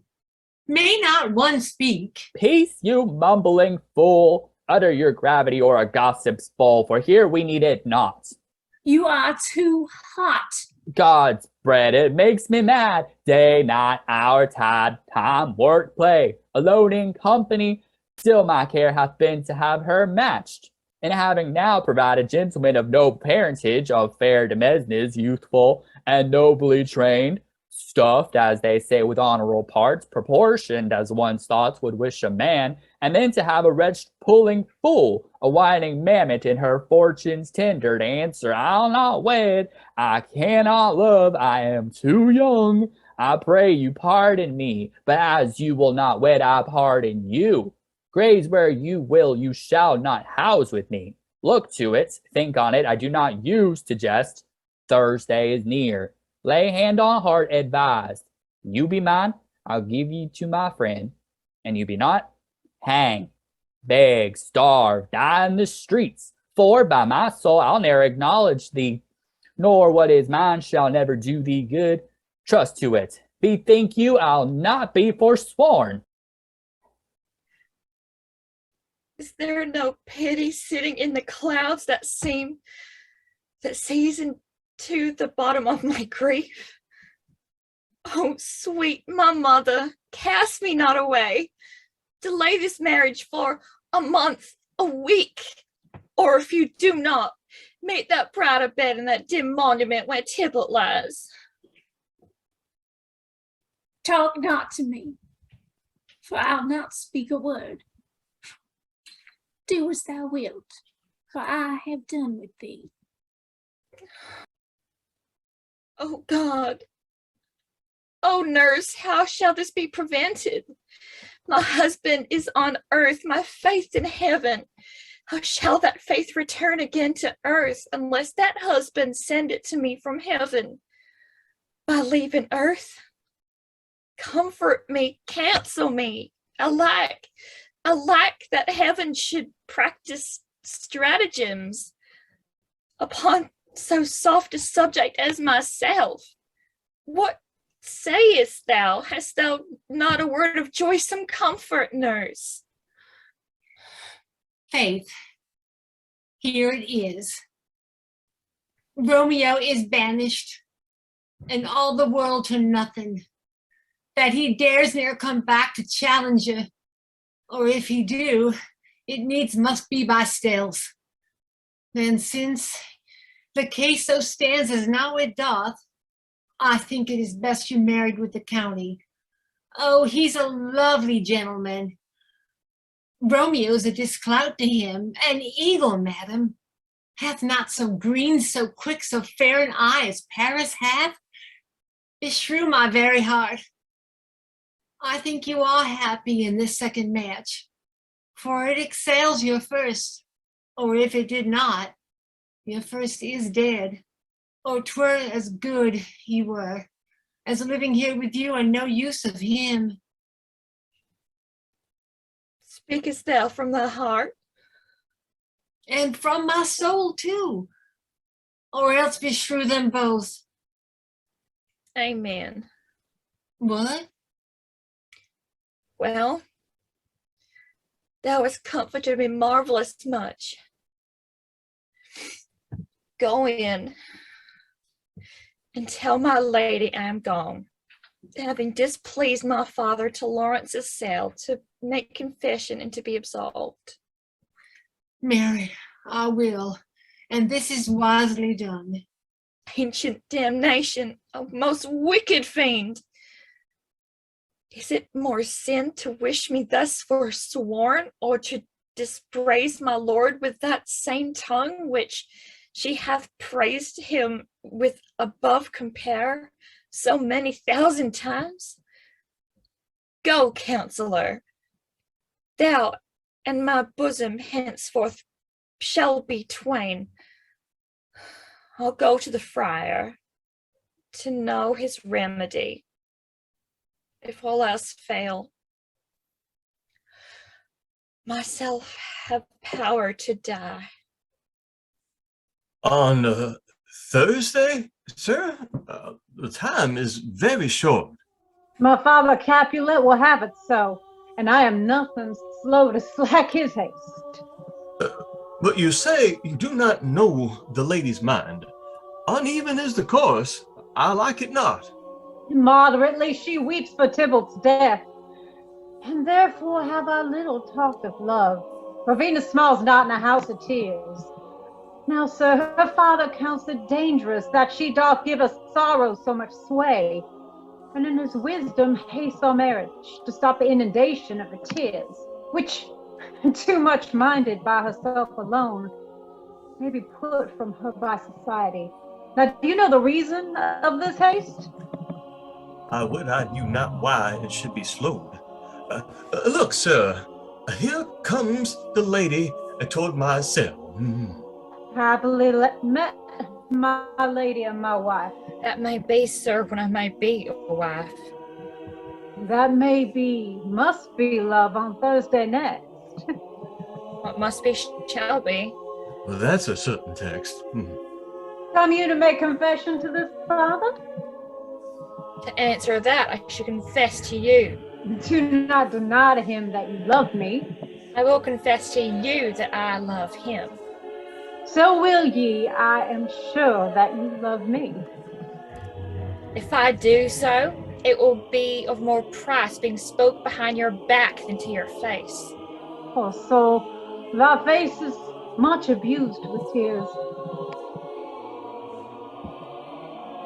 The tears have got small victory by that, for it was bad enough before their spite. Thou wrong'st it more than tears with that report. That is no slander, sir, which is a truth.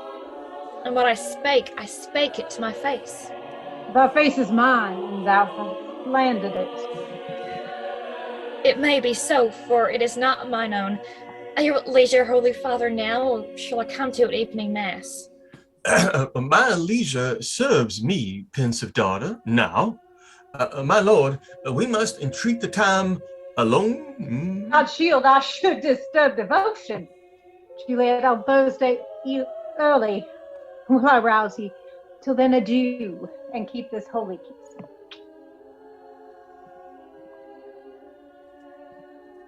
Oh, shut the door, and when thou hast done so, come weep with me. Past hope, past cure, past help. Oh, Juliet, I already know thy grief. It strains me past the compass of my wits. I hear thou must, and nothing may prolong it, on Thursday next be married to this county. Tell me not, Frau, that thou hearest of this, unless thou tell me how I may prevent it. If in thy wisdom thou canst give no help, do thou but call my resolution wise, and with this knife I'll help it presently. God joined my heart and Romeo's. Thou our hands, and ere these hands by thee to Romeo's shield shall be the label to another deed, or my true heart with treacherous revolt turn to another, this shall slay them both. Therefore, out of that long experienced time, give me some present counsel, or behold, between my extremes and thee, this bloody knife shall play the umpire, arbitrating that which the commission of thy years and art could to no issue of true honor bring. Be not so long to speak, long to die. What thou speak not of remedy. Hold, daughter. I do spy a kind of hope which craves as desperate an execution as that is desperate which we would prevent. If, rather than to marry County Paris, thou hast the strength of will to slay thyself, then it is likely thou wilt undertake a thing like death, to chide away the shame that copest with death himself to escape from it.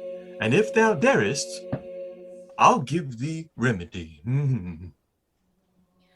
Oh, bid me leap, rather than marry Paris from off the battlements of yonder tower, or walk in thievish ways, or bid me lurk where serpents are, chain me with roaring bears, or shut me nightly in a camel house, over covered quiet with dead men's rattling bones, with reeky shanks and yellow chapless skulls, or bid me leap into a new-made grave and hide me with a dead man in his shroud. Things that, to hear them told, have me tremble, and I will do it without fear or doubt, to live an unstained wife to my sweet love. Hold, then. Go home, be merry, give consent to marry Paris. Wednesday is tomorrow. Tomorrow night, look that thou lie alone. Let not thy nurse lie with thee in thy chamber, and take thou this vial. Being then in bed, and this distilled liquor drink thou off, when presently through all thy veins shall run a cold and drowsy humor, for no pulse shall keep his native progress, but surcease. No warmth, no breath shall testify thou livest. The roses in thy lips and cheeks shall fade to paly ashes. Their eyes' windows fall like death when he shuts up the day of life. Each part, deprived of supple government, shall, stiff and stark and cold, appear like death. And in this borrowed likeness of shrunk death, thou shalt continue 42 hours, and then awake as from a pleasant sleep. Now, when the bridegroom in the morning comes to rouse thee from thy bed, there art thou dead. Then, as the manner of our country is, in thy best robes uncovered on the bier, thou shalt be borne to that same ancient vault, where all the kindred of the Capulets shalt awake, shall Romeo by my letters know our drift. And hither shall he come, and he and I will watch thy waking, and that very night shall Romeo bear thee hence to Mantua, and this shall free thee from thy present shame, and no inconstant toy nor womanish fear abate thy valor in the acting it. Oh, give me! Oh, tell me not of fear! Hold, get you gone, be strong and prosperous in this resolve. I'll send a friar with speed to Mantua with my letters to thy lord. Hallelujah. Love, give me strength, and strength shall help afford. Farewell, dear father. Amen. We shall be much unfurnished for this time. What, is my daughter gone to Friar Lawrence? Aye, forsooth. Well, he may chance to do some good on her. A peevish, self-willed harlotry it is. See where she comes from shrift with merry look. How now, my headstrong? Where have you been gadding? For I've learnt me to repent the sin of disobedient opposition to you and your behests, and am enjoined by holy Lawrence to fall prostrate here, and beg your pardon. Pardon, I beseech you. Henceforth I am ever ruled by you. Well, send for the county. Go tell him of this. I'll have this knot knit up tomorrow morning. I met the youthful lord at Lawrence's cell, and gave him what becomes love I might, not step over the bounds of modesty. Wow, I'm glad on it. This is well. Stand up. This is as should be. Let me see the county. Ah, Mary, go, I say, and fetch him hither. Now, for God, this reverend holy friar, our whole city is much bound to him. Nurse, will you go with me to my closet to help me sort such needful ornaments as you think fit to furnish me tomorrow? No, not till Thursday. There's time enough. Go, nurse, go with her. We'll to church tomorrow. We shall be short in our provision. 'Tis now near night. Tush, I will stir about, and all things shall be well, I warrant thee, wife. Go thou to Juliet, help to deck her up. I'll not to bed tonight, let me alone. I'll play the housewife for this once. What ho, they are all forth. Well, I will walk myself to County Paris to prepare him up against tomorrow. My heart is a wondrous light, since this same wayward girl is so reclaimed. What, are you busy, Ho? Need you my help? No, madam. We have culled such necessaries as are behoveful for our state tomorrow. So please, let me now be left alone, and let thy nurse this night sit up with you, for I'm sure you have your hands full all in this so sudden business. Good night. Get thee to bed and rest, for thou hast need. Farewell. God knows when we shall meet again. The faint, cold fear thrills through my veins that almost freezes up the heat of life. I'll call them back again to comfort me. Nurse! What should she do here? My dismal scene. I needs must act alone. Come, Vial. What if this mixture do not work at all? Shall I be married then tomorrow morning? No. This shall forbid it. Lather there.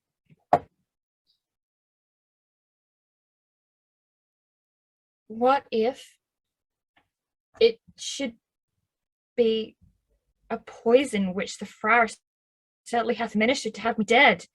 Yet,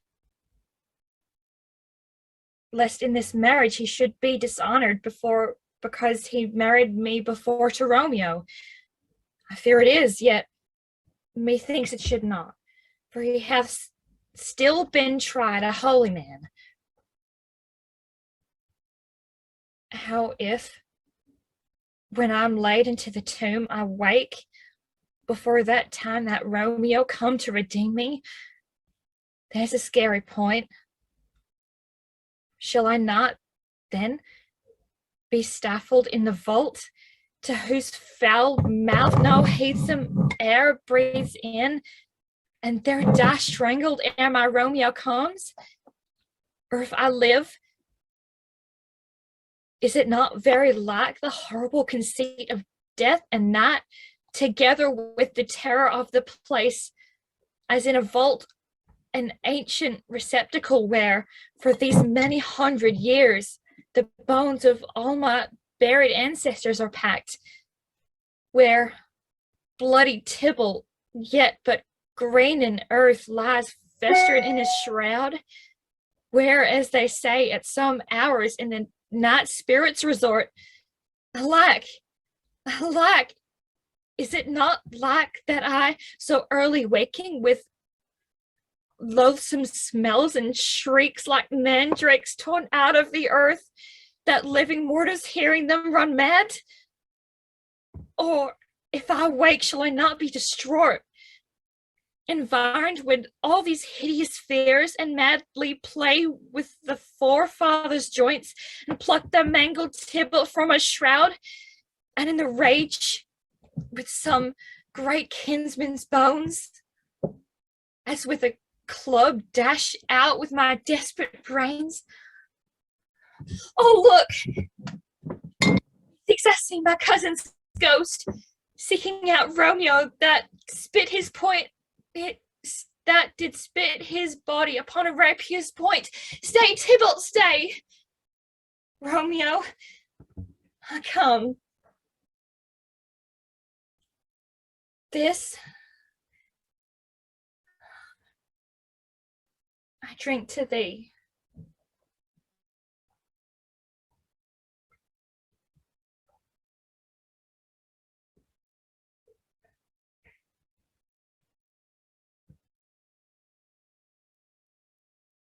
Mistress, what mistress? Juliet fast, I warrant her she.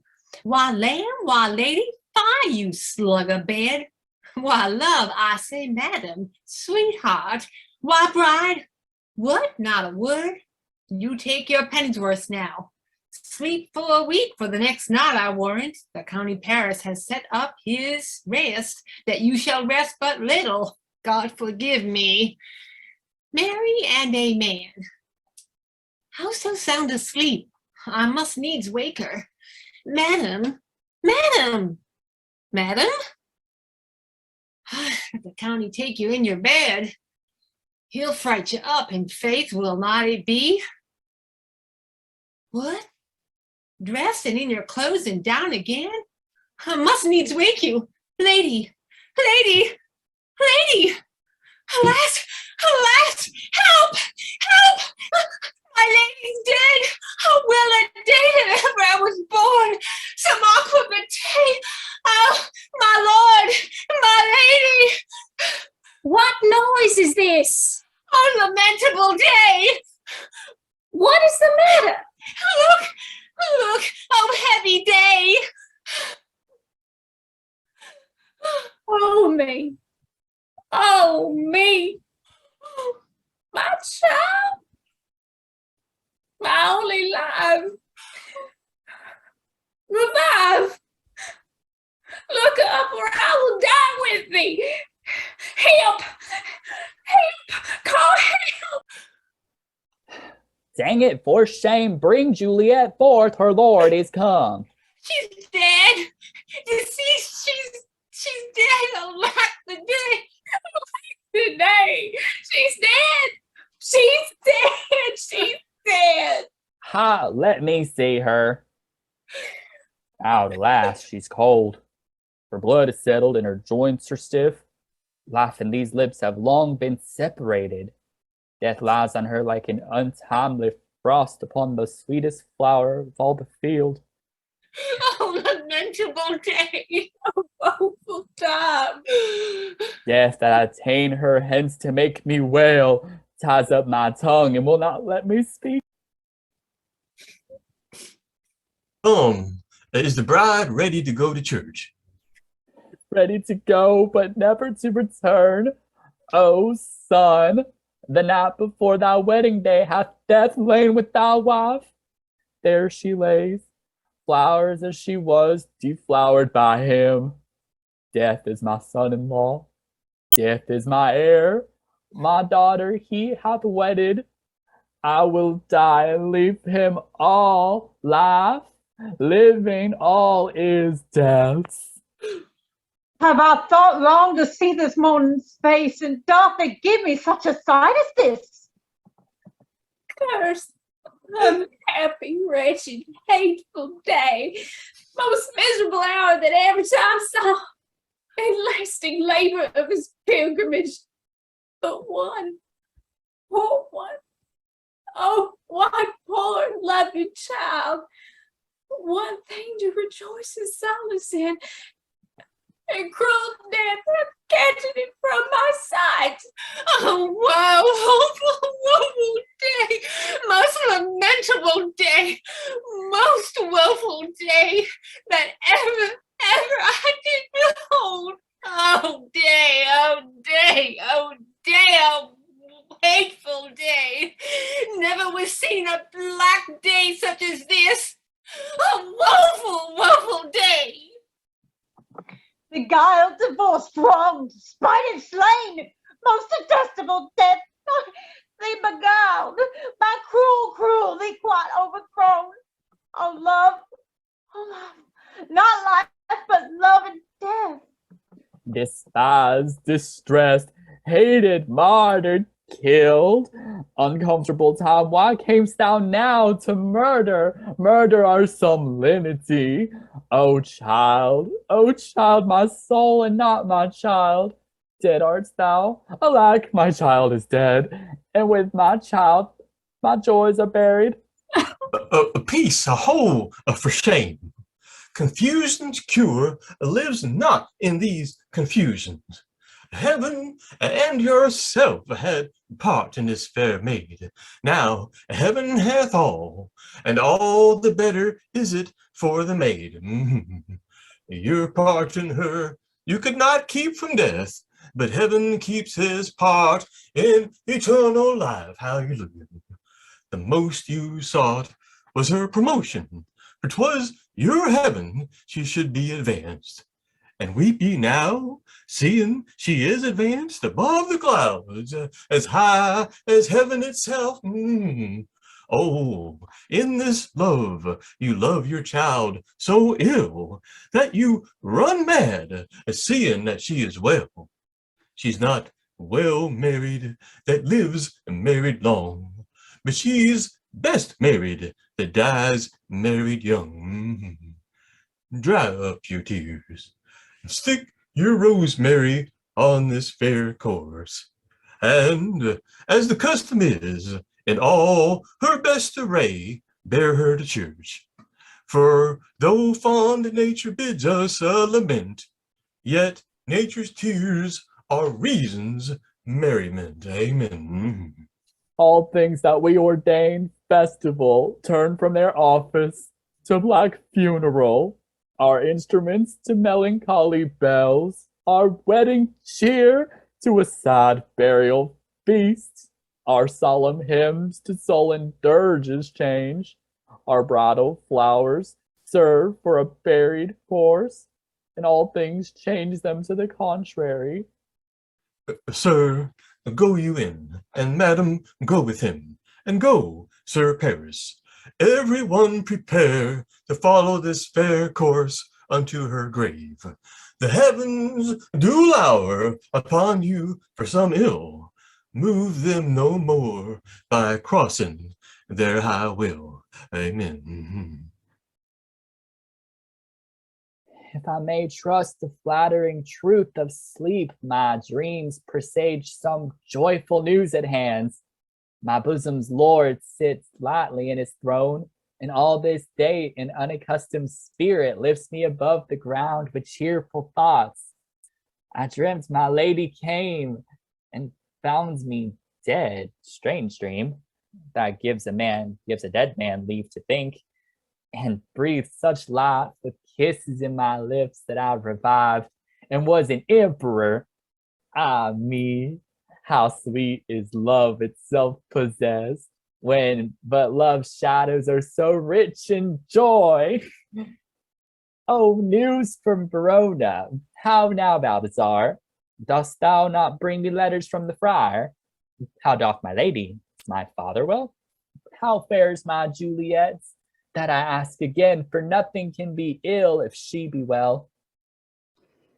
Yes, she's well, and nothing can be ill.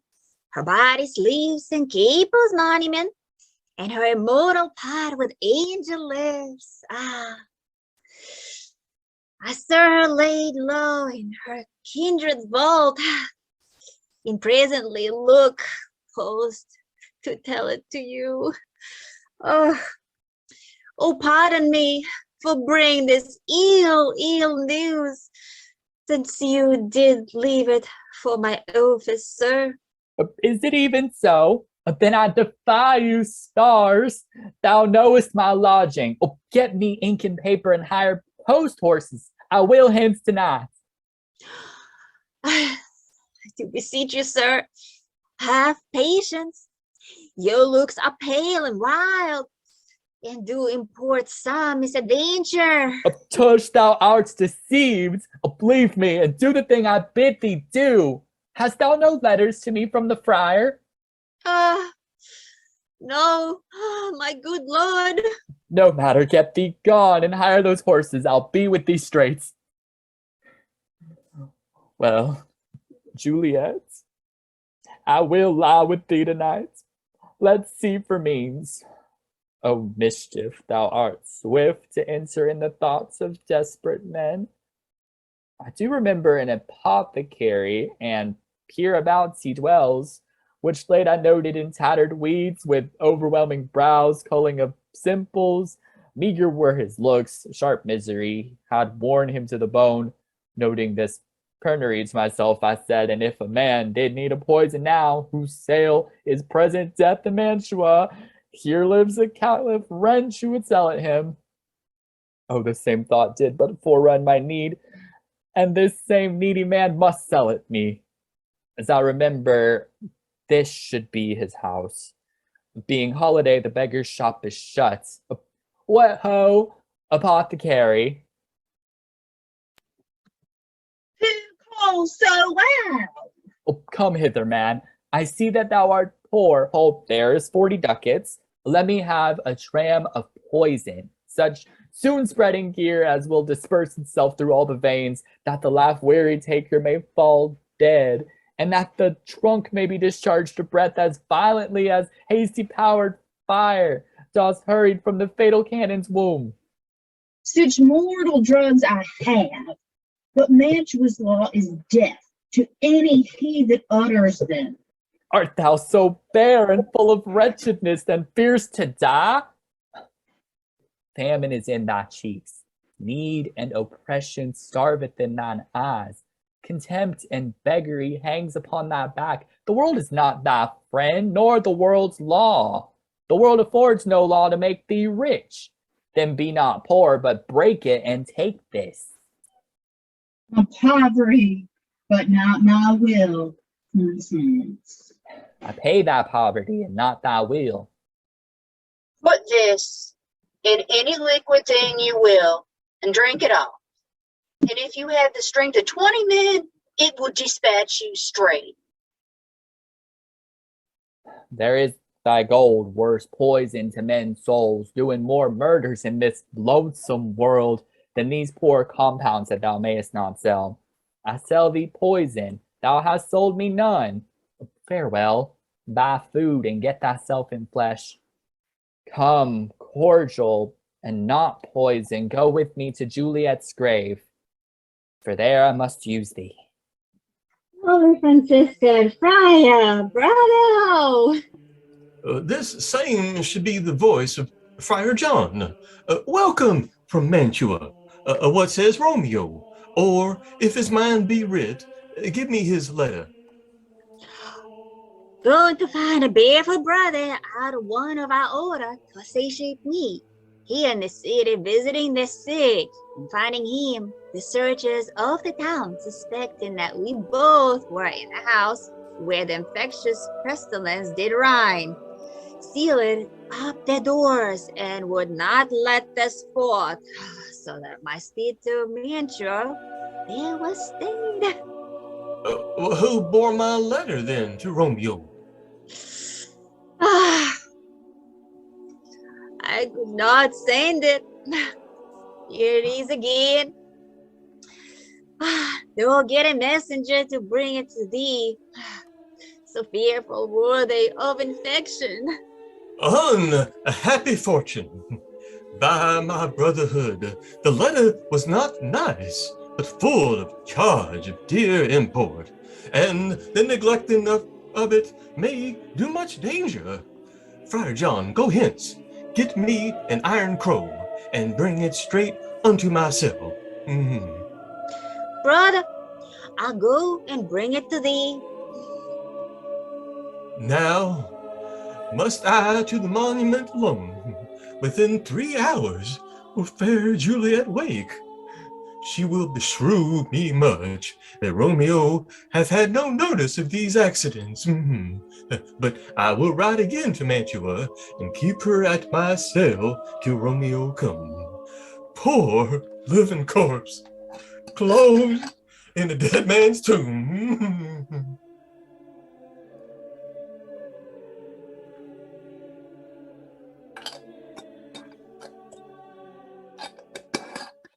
Give me thy torch, boy, hence and stand aloof. Yet put out, for I would not be seen. Under yond yew trees, lay thee all along, holding thy ear close to the hollow ground. So shall no foot upon the churchyard tread, being loose, unfirm, or digging up a graves. But thou shalt hear it whistle into me, as signal that thou hearest something approach. Give me those flowers. Do as I bid thee. Go. I'm almost afraid to stand alone here in the churchyard, yet I will adventure.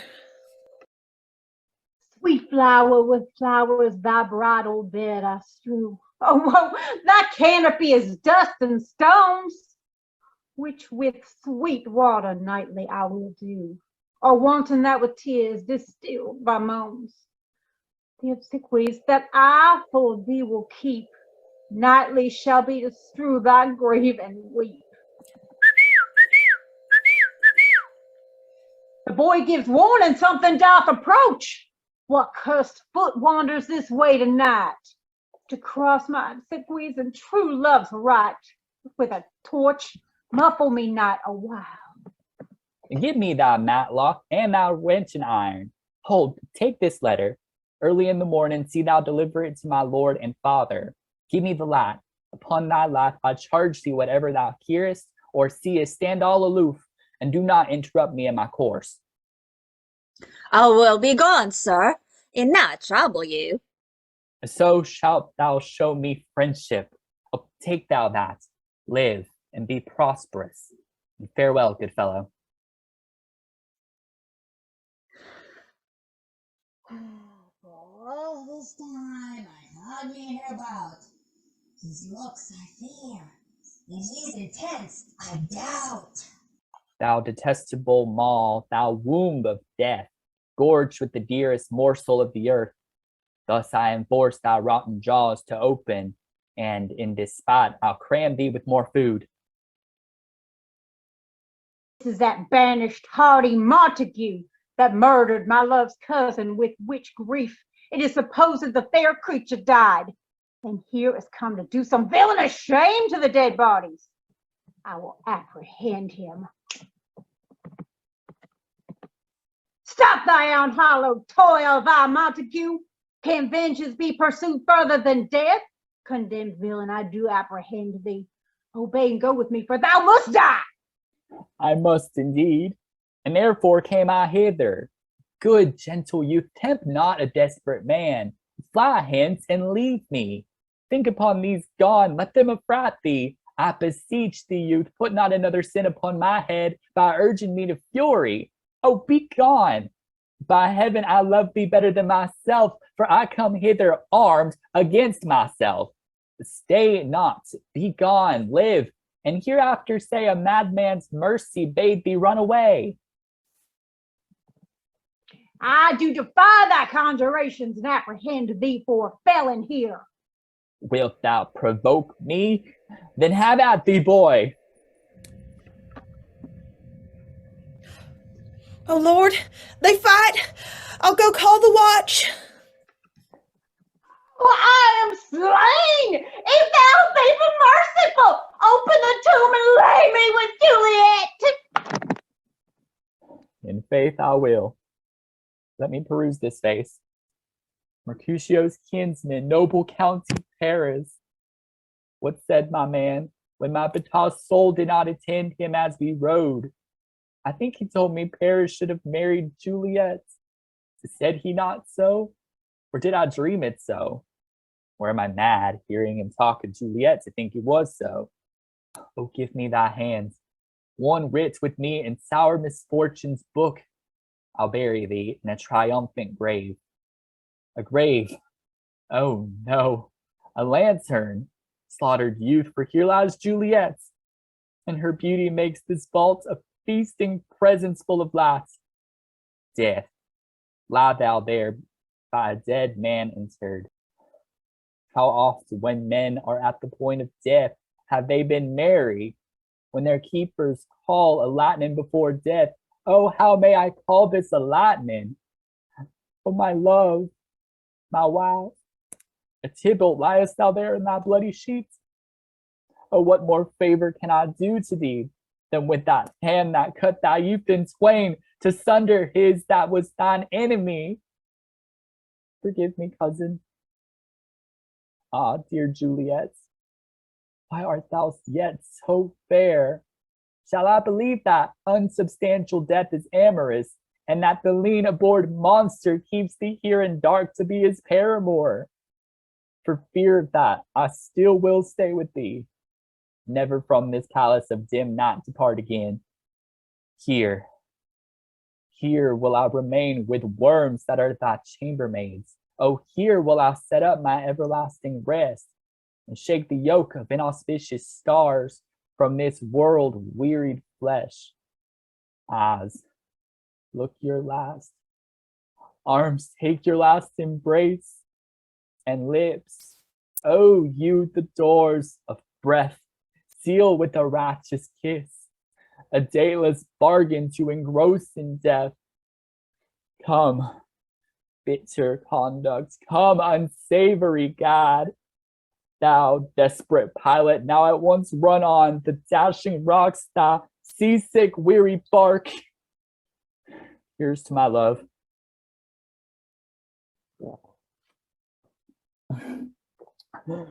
Oh, true apothecary, thy drugs are quick.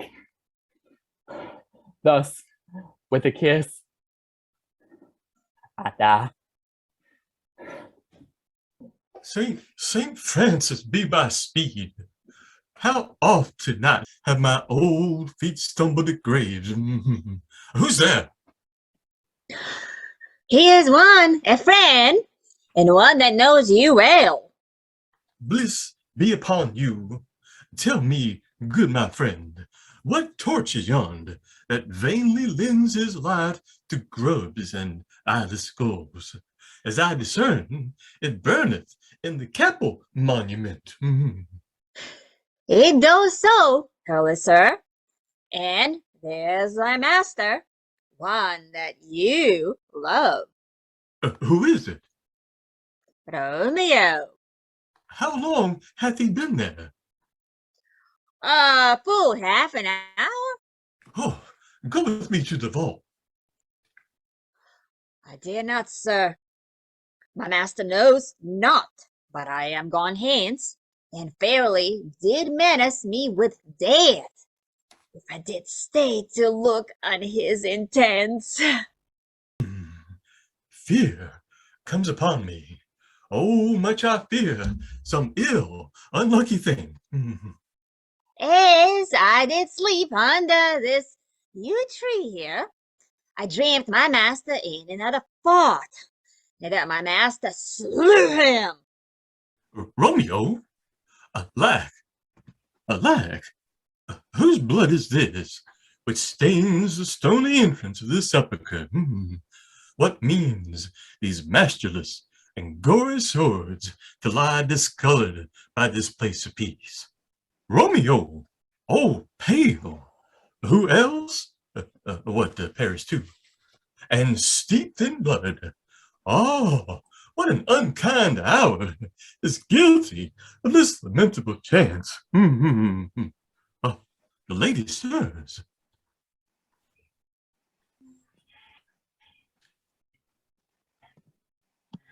O comfortable friar, here is my lord. I do remember well where I should be, and there I am. Where is my Romeo? Oh, I hear some noise, lady. Come from that nest of death, contagion, and unnatural sleep. A greater power than we can contradict hath thwarted our intents. Come away. Thy husband in thy bosom there lies dead, and in Paris too. Come, I'll dispose of thee among a sisterhood of holy nuns. Stay not to question, for the watch is coming. Come, go, good Juliet. I dare no longer stay. Oh, go get thee hence, for I will not away. What's here? A cup closed in my true love's hand.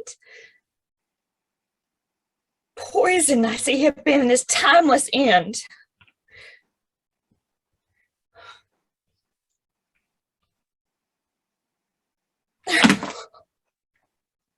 Churl, drug all and left no friendly drop so I can follow after. I'll kiss thy lips. Haply some poison yet doth hang on them to make me die with a restorative. Thy lips are warm. Lead, boy. Which way? Yea, noise. Then I'll be brief. Oh, happy dagger. This is thy sheath. There rust, and let me die.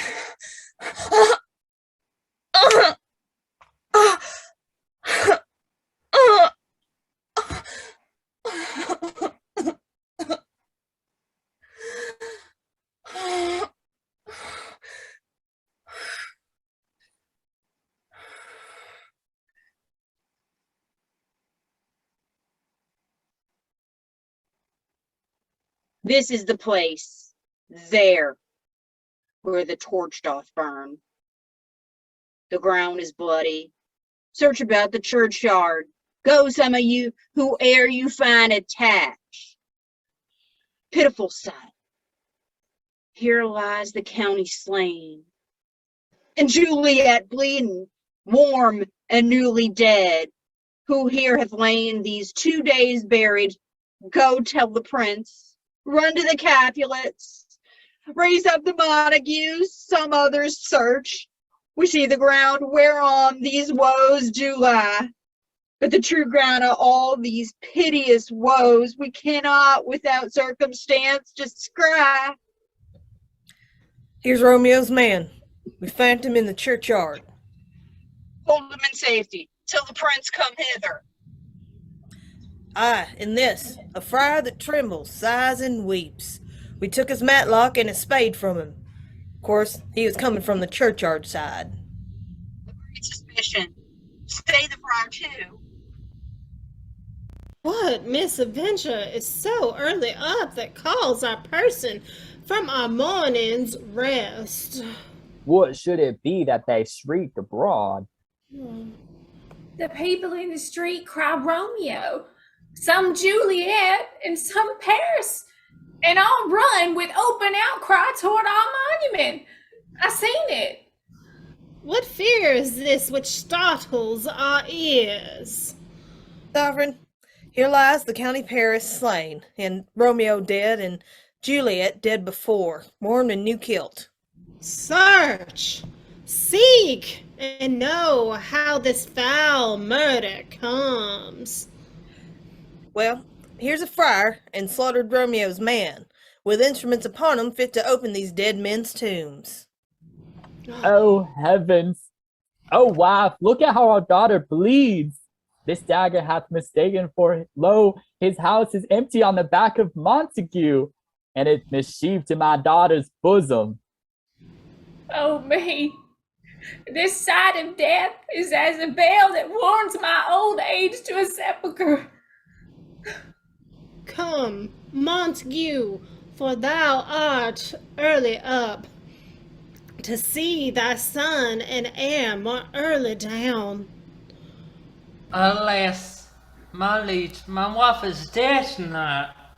Greater my son's exile hath stopped her breath. What further woe conspires against mine age? Look, and thou shalt see.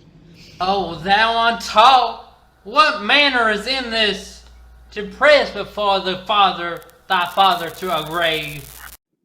Seal up the mouth of outrage for a while, till we can clear these ambiguities and know their spring, their head, their true descent, and then I will be general of your woes, and lead you to death. Meantime forbear, and let mischance be slave to patience. Bring forth the parties of suspicion. I am the greatest, able to do least, yet most suspected, as the time and place doth make against me of this dow for murder. And here I stand, both to impeach and purge, myself condemned and myself excused. Then say at once what thou dost know in this. I will be brief, for my short date of breath is not so long as is a tedious tale. Romeo, there dead, was a husband to that Juliet, and she, there dead, that Romeo's faithful wife. I married them, and their stolen wedding day was Tybalt's doomsday, whose untimely death banished the new-made bridegroom from the city, for whom, and not for Tybalt, Juliet pined.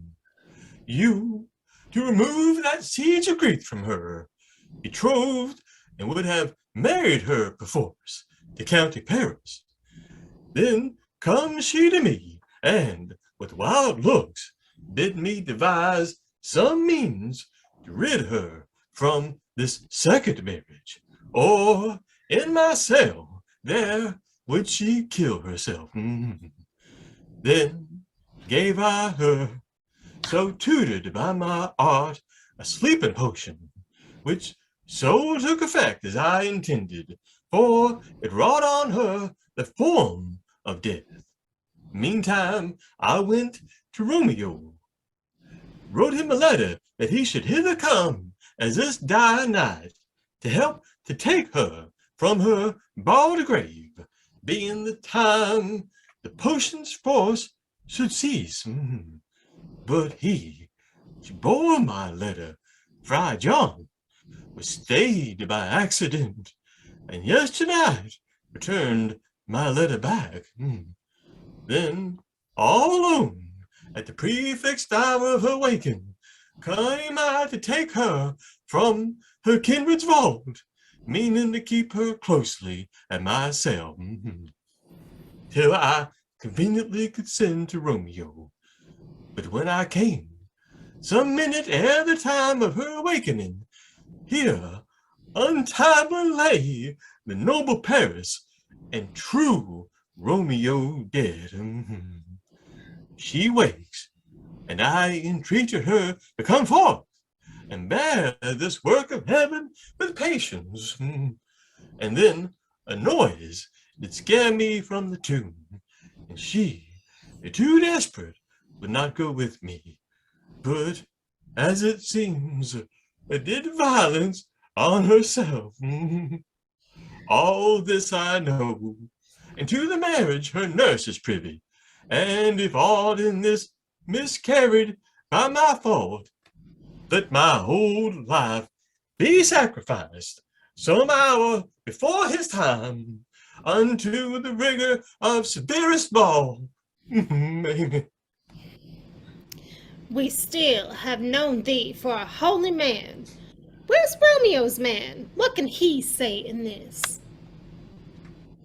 I brought my master news of Juliet's death, and then in post it came from unto to the same place, to the same monument. This letter he early bid me give his father, and threatened me with death. Going in the vault, I departed not, and left him there. Oh, give me this letter. I will look on it. Oh, where's the county's page that rested the watch? Sirrah, what made your master in this place?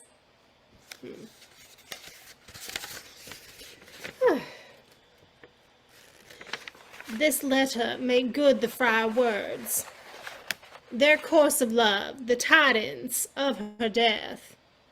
And here he writes that he did buy a poison of a poor apothecary, and therewithal came to this vault to die, and to lie with Juliet.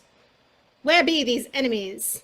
Capulets, Montague, see what a scourge is laid upon your hate, that heavens find means to kill your joys with love, and I, for winking at your discords too, have lost a brace of kinsmen. All are punished. Oh, brother Montague, give me thy hand. This is my daughter's jointure, for no more can I demand. But I can lay more, for I will raise her statue in pure gold, that while Verona by that name is known, there shall no figure at such rate be set as that true and faithful Juliet. As rich shall Romeo's by his lady lie, poor sacrifices of our enmity. A glooming peace this morning with it brings the sun, for sorrow will not show his head. Go hence to have more talk of these sad things. Some shall be pardoned and some shall be punished. For never was a true story of more woe than this of Juliet and her Romeo.